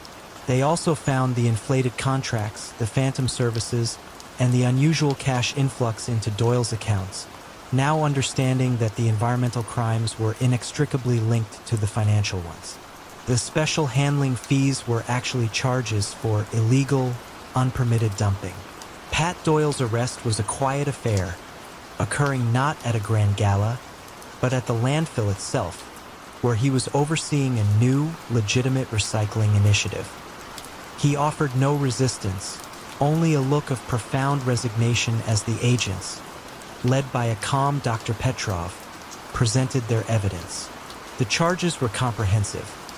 Multiple counts of environmental crimes, including illegal dumping of hazardous waste, alongside racketeering, wire fraud, and extensive money laundering.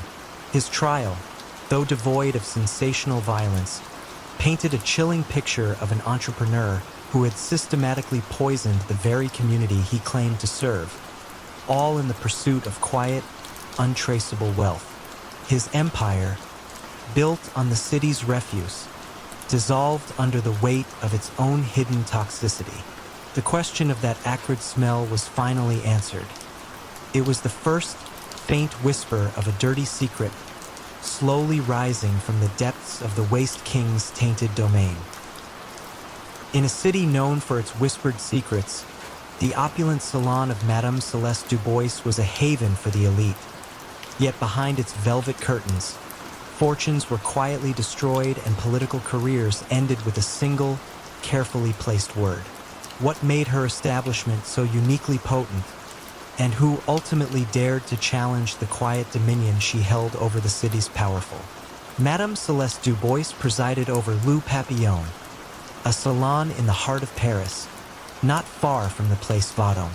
It was, to the uninitiated, a place of exquisite discretion, a haven where the city's most influential men, ministers, industrialists, artists, and foreign diplomats could unwind, entertain, and indulge.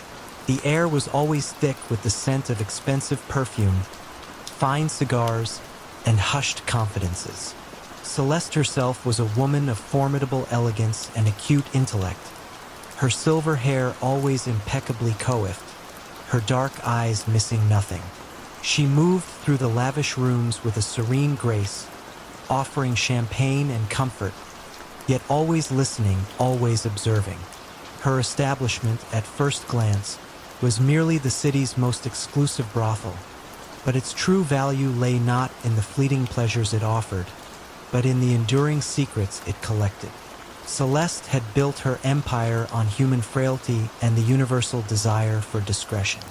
Her ladies, carefully selected not just for their beauty but for their sharp minds and keen ears, were trained in the art of conversation, gentle probing, and subtle recall. They knew which vintage of cognac loosened tongues, which compliments invited self-aggrandizing confessions, and how to guide a conversation toward indiscretions without ever seeming to pry. The walls, too, were complicit, subtly outfitted with discreet listening devices, capturing murmurs that might otherwise be lost. From these fragments, a drunken boast about a clandestine arms deal, a whispered lament about a hidden offshore account, a casual mention of a powerful rival's illicit affair, Celeste painstakingly assembled a mosaic of vulnerabilities. These weren't crude threats barked across a table. They were quiet, devastatingly effective leverage. A discreet envelope containing a photograph, a subtle reminder of an overheard conversation delivered through a third party, or an unexpected tax audit suddenly appearing for a non-compliant client. These were Celeste's tools of persuasion. Her methods were soft, but their impact was like a well-aimed dagger to the very heart of a man's reputation. For years, Celeste enjoyed an almost untouchable status. Her network of compromised individuals was so extensive and so high-reaching that any official inquiry into her affairs quickly evaporated. Policemen who tried to investigate found their careers mysteriously stalled. Prosecutors who pressed too hard found their own past indiscretions suddenly brought to light. She even occasionally fed carefully curated, deniable intelligence to certain government agencies, ensuring their continued, mutually beneficial silence. You might have seen her dining at a Michelin-starred restaurant, perhaps at a corner table, quietly observing the political machinations playing out across the room, secure in the knowledge that she held many of the strings. The city knew of Le Papillon, of course, and whispered about its exclusivity, but few suspected the true nature of the power that emanated from within its velvet-lined walls. The first faint tremor came not from an external threat, but from within her own meticulously organized world. Elodie, a young woman Celeste had taken under her wing, was exceptionally bright and equally ambitious. Elodie had learned quickly, absorbing Celeste's lessons on human nature and the mechanics of influence. But unlike Celeste, Elodie harbored a quiet resentment for the control Celeste exercised, not just over the clients, but over the lives of the women who worked for her. Elodie began to keep her own ledger, a clandestine record of Celeste's most potent secrets, The real names behind the coded entries, the actual dates of the most damaging encounters, the specific demands made during the coercion phase. It was a dangerous game, born of a slow-burning desire for independence. Meanwhile, Inspector Louis Duval, a man of quiet integrity and unwavering patience, arrived at the prefecture's financial crimes unit. Duval was less interested in the moral failings of society's elite and more concerned with the unseen currents that manipulated the city's commerce and politics. His attention was drawn to a series of unusual financial transactions and unexpected political shifts. A sudden change in a zoning permit for a luxury development, an abrupt resignation of a prominent cultural minister, an industrialist's inexplicable withdrawal from a highly profitable venture. There was no obvious link, no smoking gun, only a recurring, unsettling pattern. The individuals involved had all, at some point, been frequent visitors to Le Papillon. Duval dismissed the coincidence at first, seeing it as mere gossip, but his methodical mind couldn't ignore the repeated synchronicity. He began to trace not the individual scandals, but the consequences of those scandals, mapping the flow of influence. Duval's breakthrough came, not with a dramatic raid, but with the quiet intersection of two seemingly unrelated investigations. He was tracking a complex money laundering scheme involving a high-ranking politician when an anonymous tip led him to a forgotten safe deposit box. Inside, he found a meticulously coded ledger, detailing the exact nature of blackmail payments and favors owed, compiled by none other than Elodie. This ledger, cross-referenced with Duval's own financial analyses and a deeper understanding of the pattern of political capitulations, laid bare the entire intricate mechanism of Celeste's influence. It revealed not just the indiscretions, but the precise, calculated exploitation of them. The end for Celeste Dubois was as understated as her reign. There was no public scandal, no sensational headlines detailing her fall. Instead, it was a quiet Tuesday morning when Inspector Duval, accompanied by a few plainclothes officers, arrived at Le Papillon. The salon was impeccably silent, the air still perfumed. Celeste greeted them with her usual serene composure, perhaps sensing the shift in the city's subtle currents. Duval simply presented her with a copy of Elodie's ledger and a series of meticulously compiled financial documents. He didn't accuse, he merely presented the evidence. The full weight of her meticulously constructed empire, built on whispers and vulnerability, collapsed under the quiet, undeniable weight of documented truth. The elegant salon, once a vibrant nexus of power and pleasure, faded into a hushed memory, its secrets finally becoming part of the city's unspoken history. In the bustling immigrant enclaves of 1930s New York, where fortunes were fragile and official institutions often seemed distant, a benevolent old pawnbroker, Saul the Scales Rosenberg, was revered for his compassion and generosity. Yet his quiet loans held a far greater, unseen weight than any official document. How did a man whose life revolved around small, personal transactions accumulate such vast, unspoken influence over an entire community? And what act of genuine, desperate kindness eventually brought his carefully balanced world crashing down? Saul the Scales Rosenberg was a fixture in his Lower East Side neighborhood. His pawn shop, Rosenberg & Sons, was a place of last resort and quiet hope for the struggling immigrant families who comprised his clientele. Saul was a man of gentle demeanor, with kind eyes behind wire-rimmed spectacles and a comforting presence. He spoke Yiddish, Italian, and broken English, listening patiently to tales of hardship, offering small loans against meager collateral. A grandmother's brooch, a father's watch, a treasured violin. He often lent more than the item was worth, and seemed genuinely heartbroken when a loan went unpaid. To the community, he was a lifesaver, a compassionate alternative to predatory loan sharks or indifferent banks. But Saul, in his quiet way, was a different kind of collector. His true genius lay in collecting not just interest, but favors, building a silent, intricate network of obligation that permeated every aspect of community life. His method was an insidious form of economic entanglement, cloaked in benevolence. A family needing emergency funds for an illness or a sudden rent increase would approach Saul.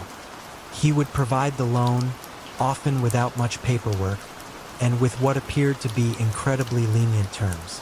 "Pay me back when you can," he would say, his voice soft. But the unspoken caveat was that the debt was never truly forgotten, and its value accrued not just in money, but in influence. A struggling tailor, whose loan saved his shop, might later be asked to mend a suit for free, or to persuade a difficult customer. A butcher, beholden for funds to keep his family fed, might be asked to discreetly supply meat to a specific, unspoken address. These were small, seemingly innocuous requests, but each one tightened the invisible bonds of obligation, weaving the debtors into Saul's silent web. Saul never overtly threatened. He didn't need to. The shame of unpaid debt, the fear of losing face in a tight-knit community, and the knowledge that Saul had been there in their hour of need was far more potent than any physical coercion. His influence was felt in every corner.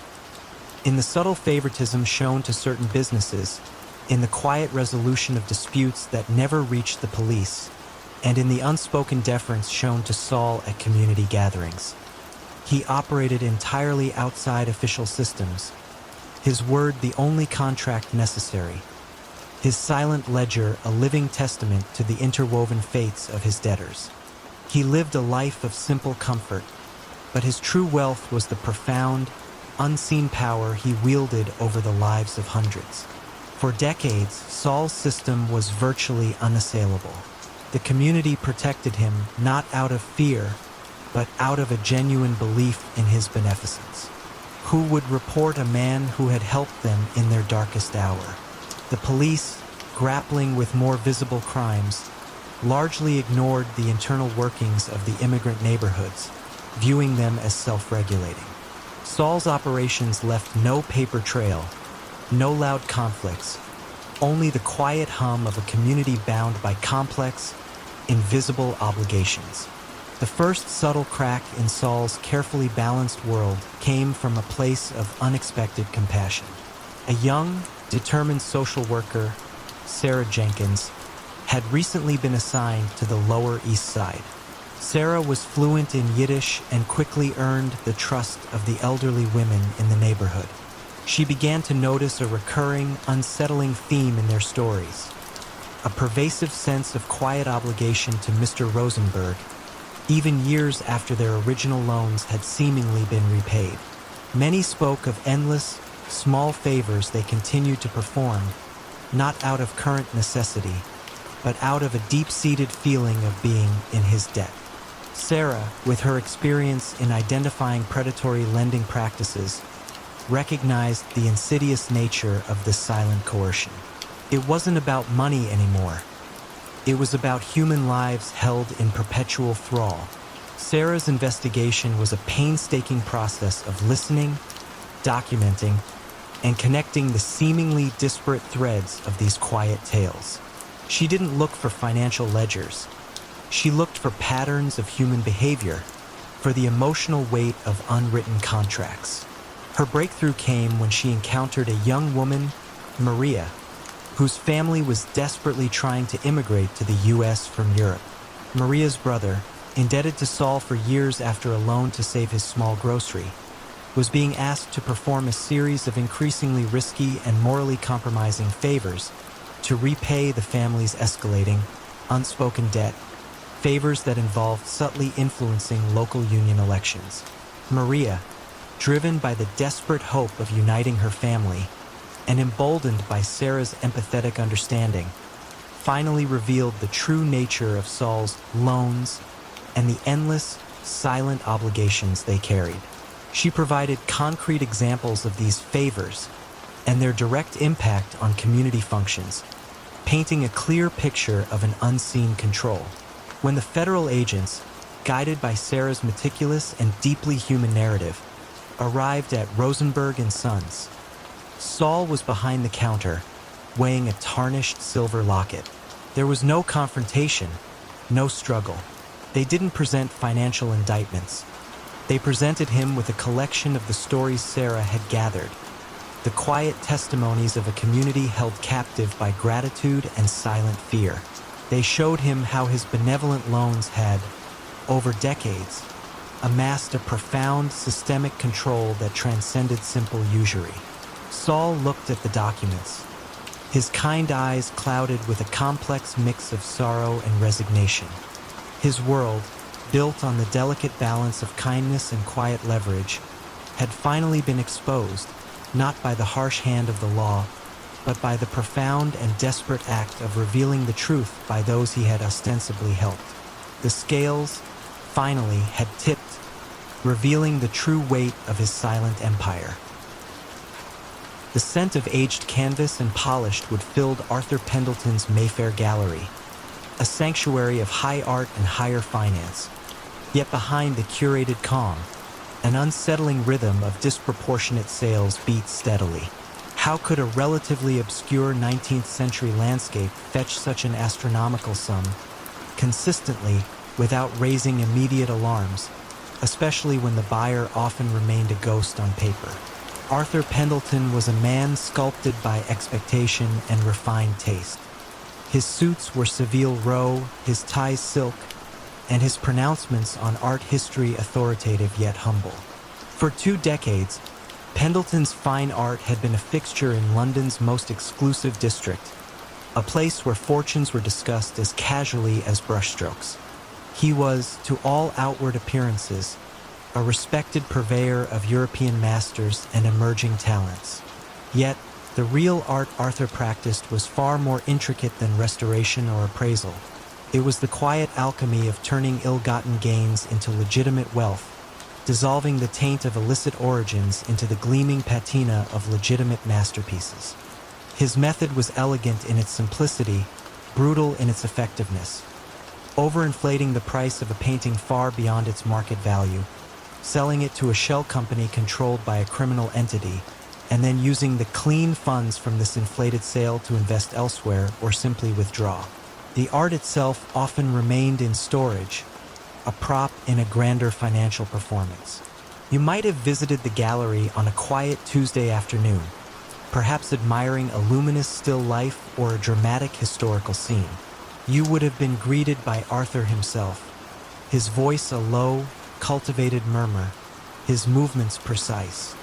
He would speak of provenance and historical significance, entirely masking the true provenance of the funds passing through his carefully constructed financial labyrinth. His clientele ranged from discreet European families with old money to newly minted magnates from the East, each transaction veiled in discretion and a shared appreciation for the finer things. Beneath this veneer, however, lay a network of offshore accounts, dummy corporations, and a quiet understanding with individuals whose fortunes, frankly, did not bear close scrutiny. Arthur managed it all with the practiced ease of a conductor leading a silent orchestra, his subtle nods and knowing glances replacing overt commands. He was a master of soft coercion, ensuring loyalty not through threats of violence, but through the promise of continued, untraceable prosperity. In a quiet, nondescript office building a few miles away, Eleanor Vance, a senior financial crimes investigator, worked in a world of spreadsheets and cross-referenced ledgers. She didn't chase criminals down cobbled alleyways. Her domain was the cold, hard logic of numbers. Eleanor had first noticed a peculiar anomaly. Certain obscure artists, whose works rarely commanded significant attention in the broader market, seemed to be consistently fetching unprecedented sums when handled by Pendletons. It wasn't one massive transaction that flagged, but a persistent, almost rhythmic pulse of smaller, inflated sales. She began to chart the flow, tracing the payments not to the buyers themselves, but to the intricate web of holding companies and offshore trusts. It was like following a single, faint thread through a vast, tangled tapestry, a thread that led, with unsettling regularity, back to a select few seemingly legitimate financial institutions. Arthur, meanwhile, felt the subtle tremors before the earthquake. A quiet conversation with a solicitor suggested an increased scrutiny of certain offshore jurisdictions. A long-standing client became unusually demanding, pressing for a transaction so large it would risk shattering the delicate illusion. Arthur, ever the pragmatist, understood that a machine of such complexity, once set in motion, was difficult to stop or even slow. He dismissed the growing unease with a firm, albeit silent, resolve. His focus remained on maintaining the illusion of impeccable legitimacy, even as the whispers of tighter regulations grew louder. He had built his empire on quiet trust and impeccable discretion. A breach in either could be catastrophic. Eleanor's investigation progressed not with a bang, but with the quiet click of a puzzle piece falling into place. She discovered a pattern of circular transactions. A painting sold for millions only for a seemingly unrelated entity, often connected to the original buyer through a series of shell companies, to purchase another high-value piece from Pendleton's shortly thereafter. The money wasn't leaving the ecosystem. It was merely cycling, cleansing itself with each pass through the art market. When she presented her findings, stripped bare of legal jargon, to her superiors, the sheer elegance of the scheme was undeniable. It wasn't about catching Arthur in an overt criminal act, but about proving the financial architecture he had meticulously constructed was, in its entirety, designed for illicit purposes. The end of Arthur Pendleton's reign was as understated as his crimes. There was no dramatic raid, no sensational arrest captured by the press. Instead, it began with a series of quiet notifications. Accounts frozen, assets seized, business partners subtly withdrawing. One Tuesday morning, Eleanor Vance herself, accompanied by a senior police detective, arrived at the gallery. They did not shout or accuse. They simply presented Arthur with a meticulously detailed ledger of transactions, a mirror of his own secret accounts, laid bare. You could almost hear the silence in the vast, echoing gallery as Arthur, confronted with the irrefutable evidence of his own meticulous work, finally understood. His world, built on quiet whispers and the illusion of beauty, had unraveled, not through violence, but by the patient, unyielding logic of numbers. The gallery, once a beacon of Mayfair's refined taste, eventually closed its doors, the masterpieces within becoming mere exhibits of a different kind of human enterprise. In the cutthroat arena of American politics, where campaigns roared with rhetoric and billions changed hands, Arthur the architect Sterling moved with the quiet precision of a ghost, consistently delivering improbable victories for his obscure clients. Yet his name rarely surfaced in public donations or campaign teams. How did a man with no public profile and no visible political machine consistently steer election outcomes, year after year, with such eerie predictability, and what unseen flaw in his meticulous data-driven strategy eventually led to the unraveling of his silent dominance? Arthur Sterling was a man of quiet habits and profound intellect. His office, a nondescript suite in a Washington, D.C. building, housed little more than powerful computers and an array of constantly updating data screens. He dressed simply, spoke little, and eschewed the flashy world of political rallies and television punditry. To his select, high-paying clients, often shadowy corporations or powerful individuals with specific legislative agendas, he was known as a strategic consultant, a genius who understood the electorate like no one else. But Arthur's true artistry lay not in public relations or stump speeches, but in the clandestine manipulation of public opinion and voting behavior through sophisticated data analytics and subtle, almost imperceptible psychological influence. He didn't rig ballot boxes. He influenced the minds that filled them. His method was a highly evolved form of micro-targeting and narrative control. He would collect vast troves of personal data, from public records, social media, consumer habits, and even discreetly purchased voter profiles to construct detailed psychological models of every potential voter. He identified key demographics, their anxieties, their aspirations, their prejudices. Then, using this granular understanding, he crafted highly specific, often contradictory, messages tailored to different groups, delivered through a myriad of untraceable channels. Hyper-targeted digital ads, seemingly organic social media movements, anonymous phone calls, or subtle insertions into local news cycles. He specialized in soft coercion, subtly shifting opinions, sowing doubt about opponents, or inspiring apathy among specific voter blocs, all without ever leaving a direct fingerprint. His campaigns were quiet whispers that cumulatively echoed like thunder. The money that funded these ghost campaigns was laundered through layers of nonprofit organizations, shell companies, and opaque PACs, making it virtually impossible to trace back to its original source or to Arthur himself. Arthur operated from the periphery, his influence felt but rarely seen. He rarely met his clients in person, preferring encrypted communications and a small, fiercely loyal team of data scientists and digital strategists, each siloed, knowing only their small piece of the grand puzzle. He lived a reclusive life, his only indulgence a passion for complex mathematical puzzles, a reflection of the intricate political challenges he so expertly solved.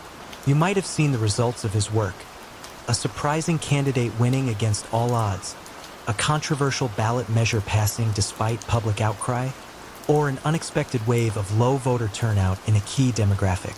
These were his masterpieces, designed to appear as natural shifts in public sentiment, but in reality, carefully orchestrated campaigns of silent influence. For years, Arthur's system was practically invisible to traditional political watchdogs and law enforcement. The sheer volume and complexity of political spending, coupled with the nascent state of digital forensics in the 1990s and early 2000s, meant that his methods often went unnoticed. Campaigns were too chaotic, too noisy, to detect the subtle, algorithmic hum beneath the surface. Investigators focused on illegal campaign donations or obvious voter fraud, while Arthur worked in the quiet, unregulated spaces of digital persuasion and strategic non-engagement. The first faint tremor in Arthur's meticulously constructed world came from a place he least expected: academia. Dr. Anya Sharma, a young, brilliant political data scientist at a university think tank, was developing new methods for detecting statistical anomalies in election results. Her research focused on expected voter behavior versus actual results, looking for deviations that couldn't be explained by conventional polling or demographic shifts. She noticed a pattern of unusually precise voter turnout rates in certain districts and remarkably consistent margins of victory for specific candidates, outcomes that defied the inherent randomness and unpredictability of human elections. The data was almost too clean, too perfect. It was as if an unseen hand was subtly smoothing out the chaotic variables of democracy. Anya's investigation was a deep dive into the raw data, not just of election results, but of digital advertising expenditures, micro-targeted social media activity, and the geographical distribution of phone calls made by seemingly independent grassroots organizations. Her breakthrough came when she developed an algorithm that could identify patterns of message saturation that were too specific and too widespread to be coincidental. She discovered that in certain campaigns, precisely tailored, often conflicting messages were being delivered to highly specific, geographically isolated voter groups, achieving a level of persuasion that statistical models suggested should be impossible. This over-optimization of persuasion, the very perfection of Arthur's strategy, became his unique, detectable signature. She also found a recurring, tiny anomaly in the metadata of certain ad buys, a unique, almost imperceptible identifier that linked disparate campaigns. When the Federal Cybercrime Unit, armed with Anya's irrefutable statistical and digital forensics, finally approached Arthur Sterling, he was, as usual in his office, immersed in a complex data visualization. There was no dramatic arrest, no public spectacle. They simply laid out the evidence, the meticulously charted data anomalies, the algorithms that exposed his too-perfect influence, and the digital fingerprints that connected his ghost campaigns across state lines. Arthur looked at the screens, a faint, almost imperceptible nod. His world, built on the unseen power of numbers and the silent manipulation of minds, had finally been unraveled, not by a single act of betrayal, but by the relentless pursuit of an unseen truth, exposed by the very precision he had so painstakingly cultivated. In the bustling port city of Galveston, during the mid-20th century, every crate loaded, every ship berthed, and every longshoreman hired seemingly depended on the quiet nod of Joseph Big Joe Moretti, yet his name appeared on no official permits or union ledgers. How did a man with no formal title wield such absolute, unspoken authority over the very arteries of the city's commerce? And what untold cost did that control extract from the lives intertwined with the docks? Big Joe Moretti moved through the grimy, vital landscape of the Galveston docks with the gravitas of a natural force. He wasn't loud, nor did he display overt aggression. Instead, his power emanated from an almost invisible web of connections, a vast network of favors owed, quiet threats implied, and an undeniable knack for making things work. In the chaotic post-war boom, when shipping was a wild, unpredictable beast, Joe had offered something invaluable: stability. He had organized the fragmented longshoremen, negotiated with the shipping lines, and seemingly smoothed over every dispute. You saw him often, a stout figure in a plain work jacket, a fedora often tilted back on his head, a cigar held between thick fingers, always observing, always listening. He didn't issue commands. He offered suggestions, and those suggestions everyone knew were better followed.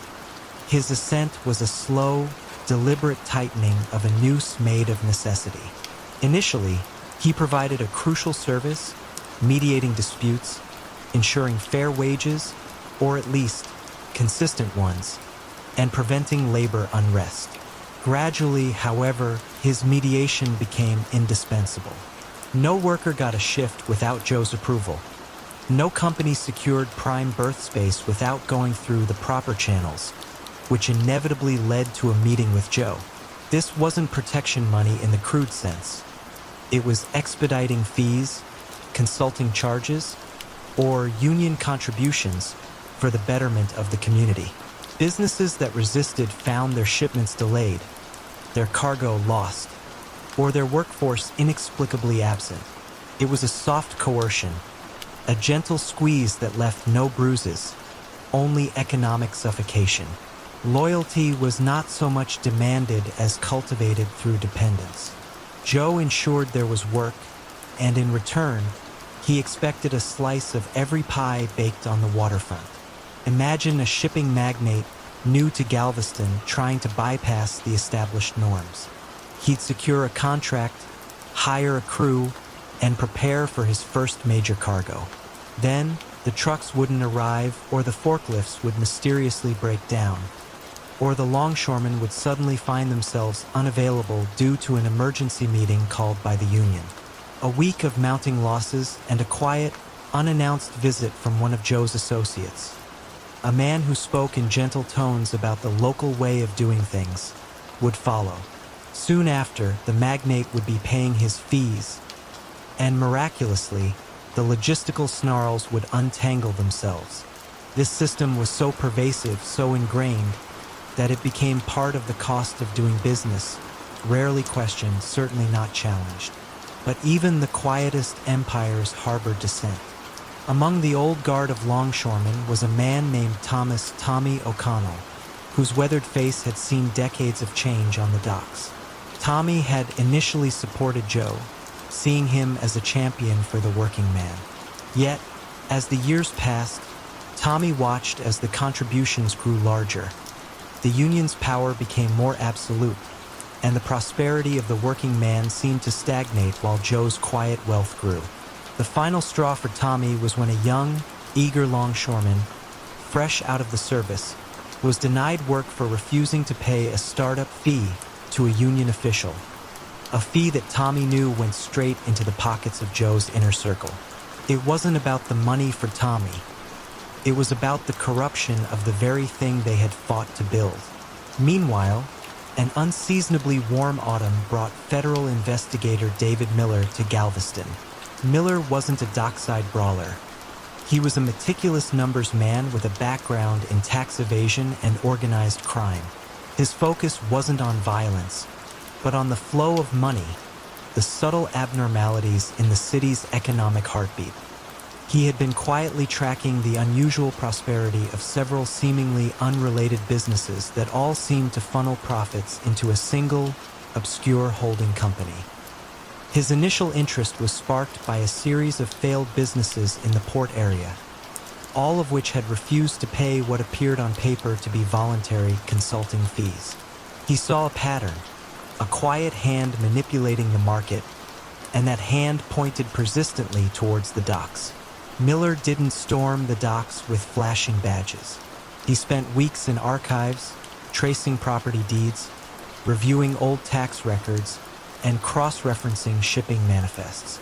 He noticed how certain shipping contracts were always awarded to the same small cartel of companies, despite offering higher bids. He observed the quiet, almost invisible control over the allocation of labor. His breakthrough came when he correlated the sudden, inexplicable medical leaves of key dock workers with moments of friction between their employers and Joe's associates. The quiet economic coercion was laid bare. When Tommy O'Connell, disillusioned and fueled by a desire to reclaim the union's integrity, anonymously sent Miller a detailed, handwritten ledger of special contributions and their destinations, the carefully constructed facade began to crack. The end for Big Joe was not a dramatic shootout, but the slow, inexorable tightening of a legal net. Federal agents, armed with incontrovertible financial evidence and the quiet testimony of those whose livelihoods had been held hostage, began freezing accounts and impounding assets. There were no sirens, no shouting, just a quiet arrival at Joe's modest, yet surprisingly large house on a tree-lined street. He was found sitting on his porch swing, a half-smoked cigar in his hand, looking out at the city he had silently governed for so long. The power he had built, brick by economic brick, unraveled not with a bang, but with the quiet, chilling sound of numbers adding up.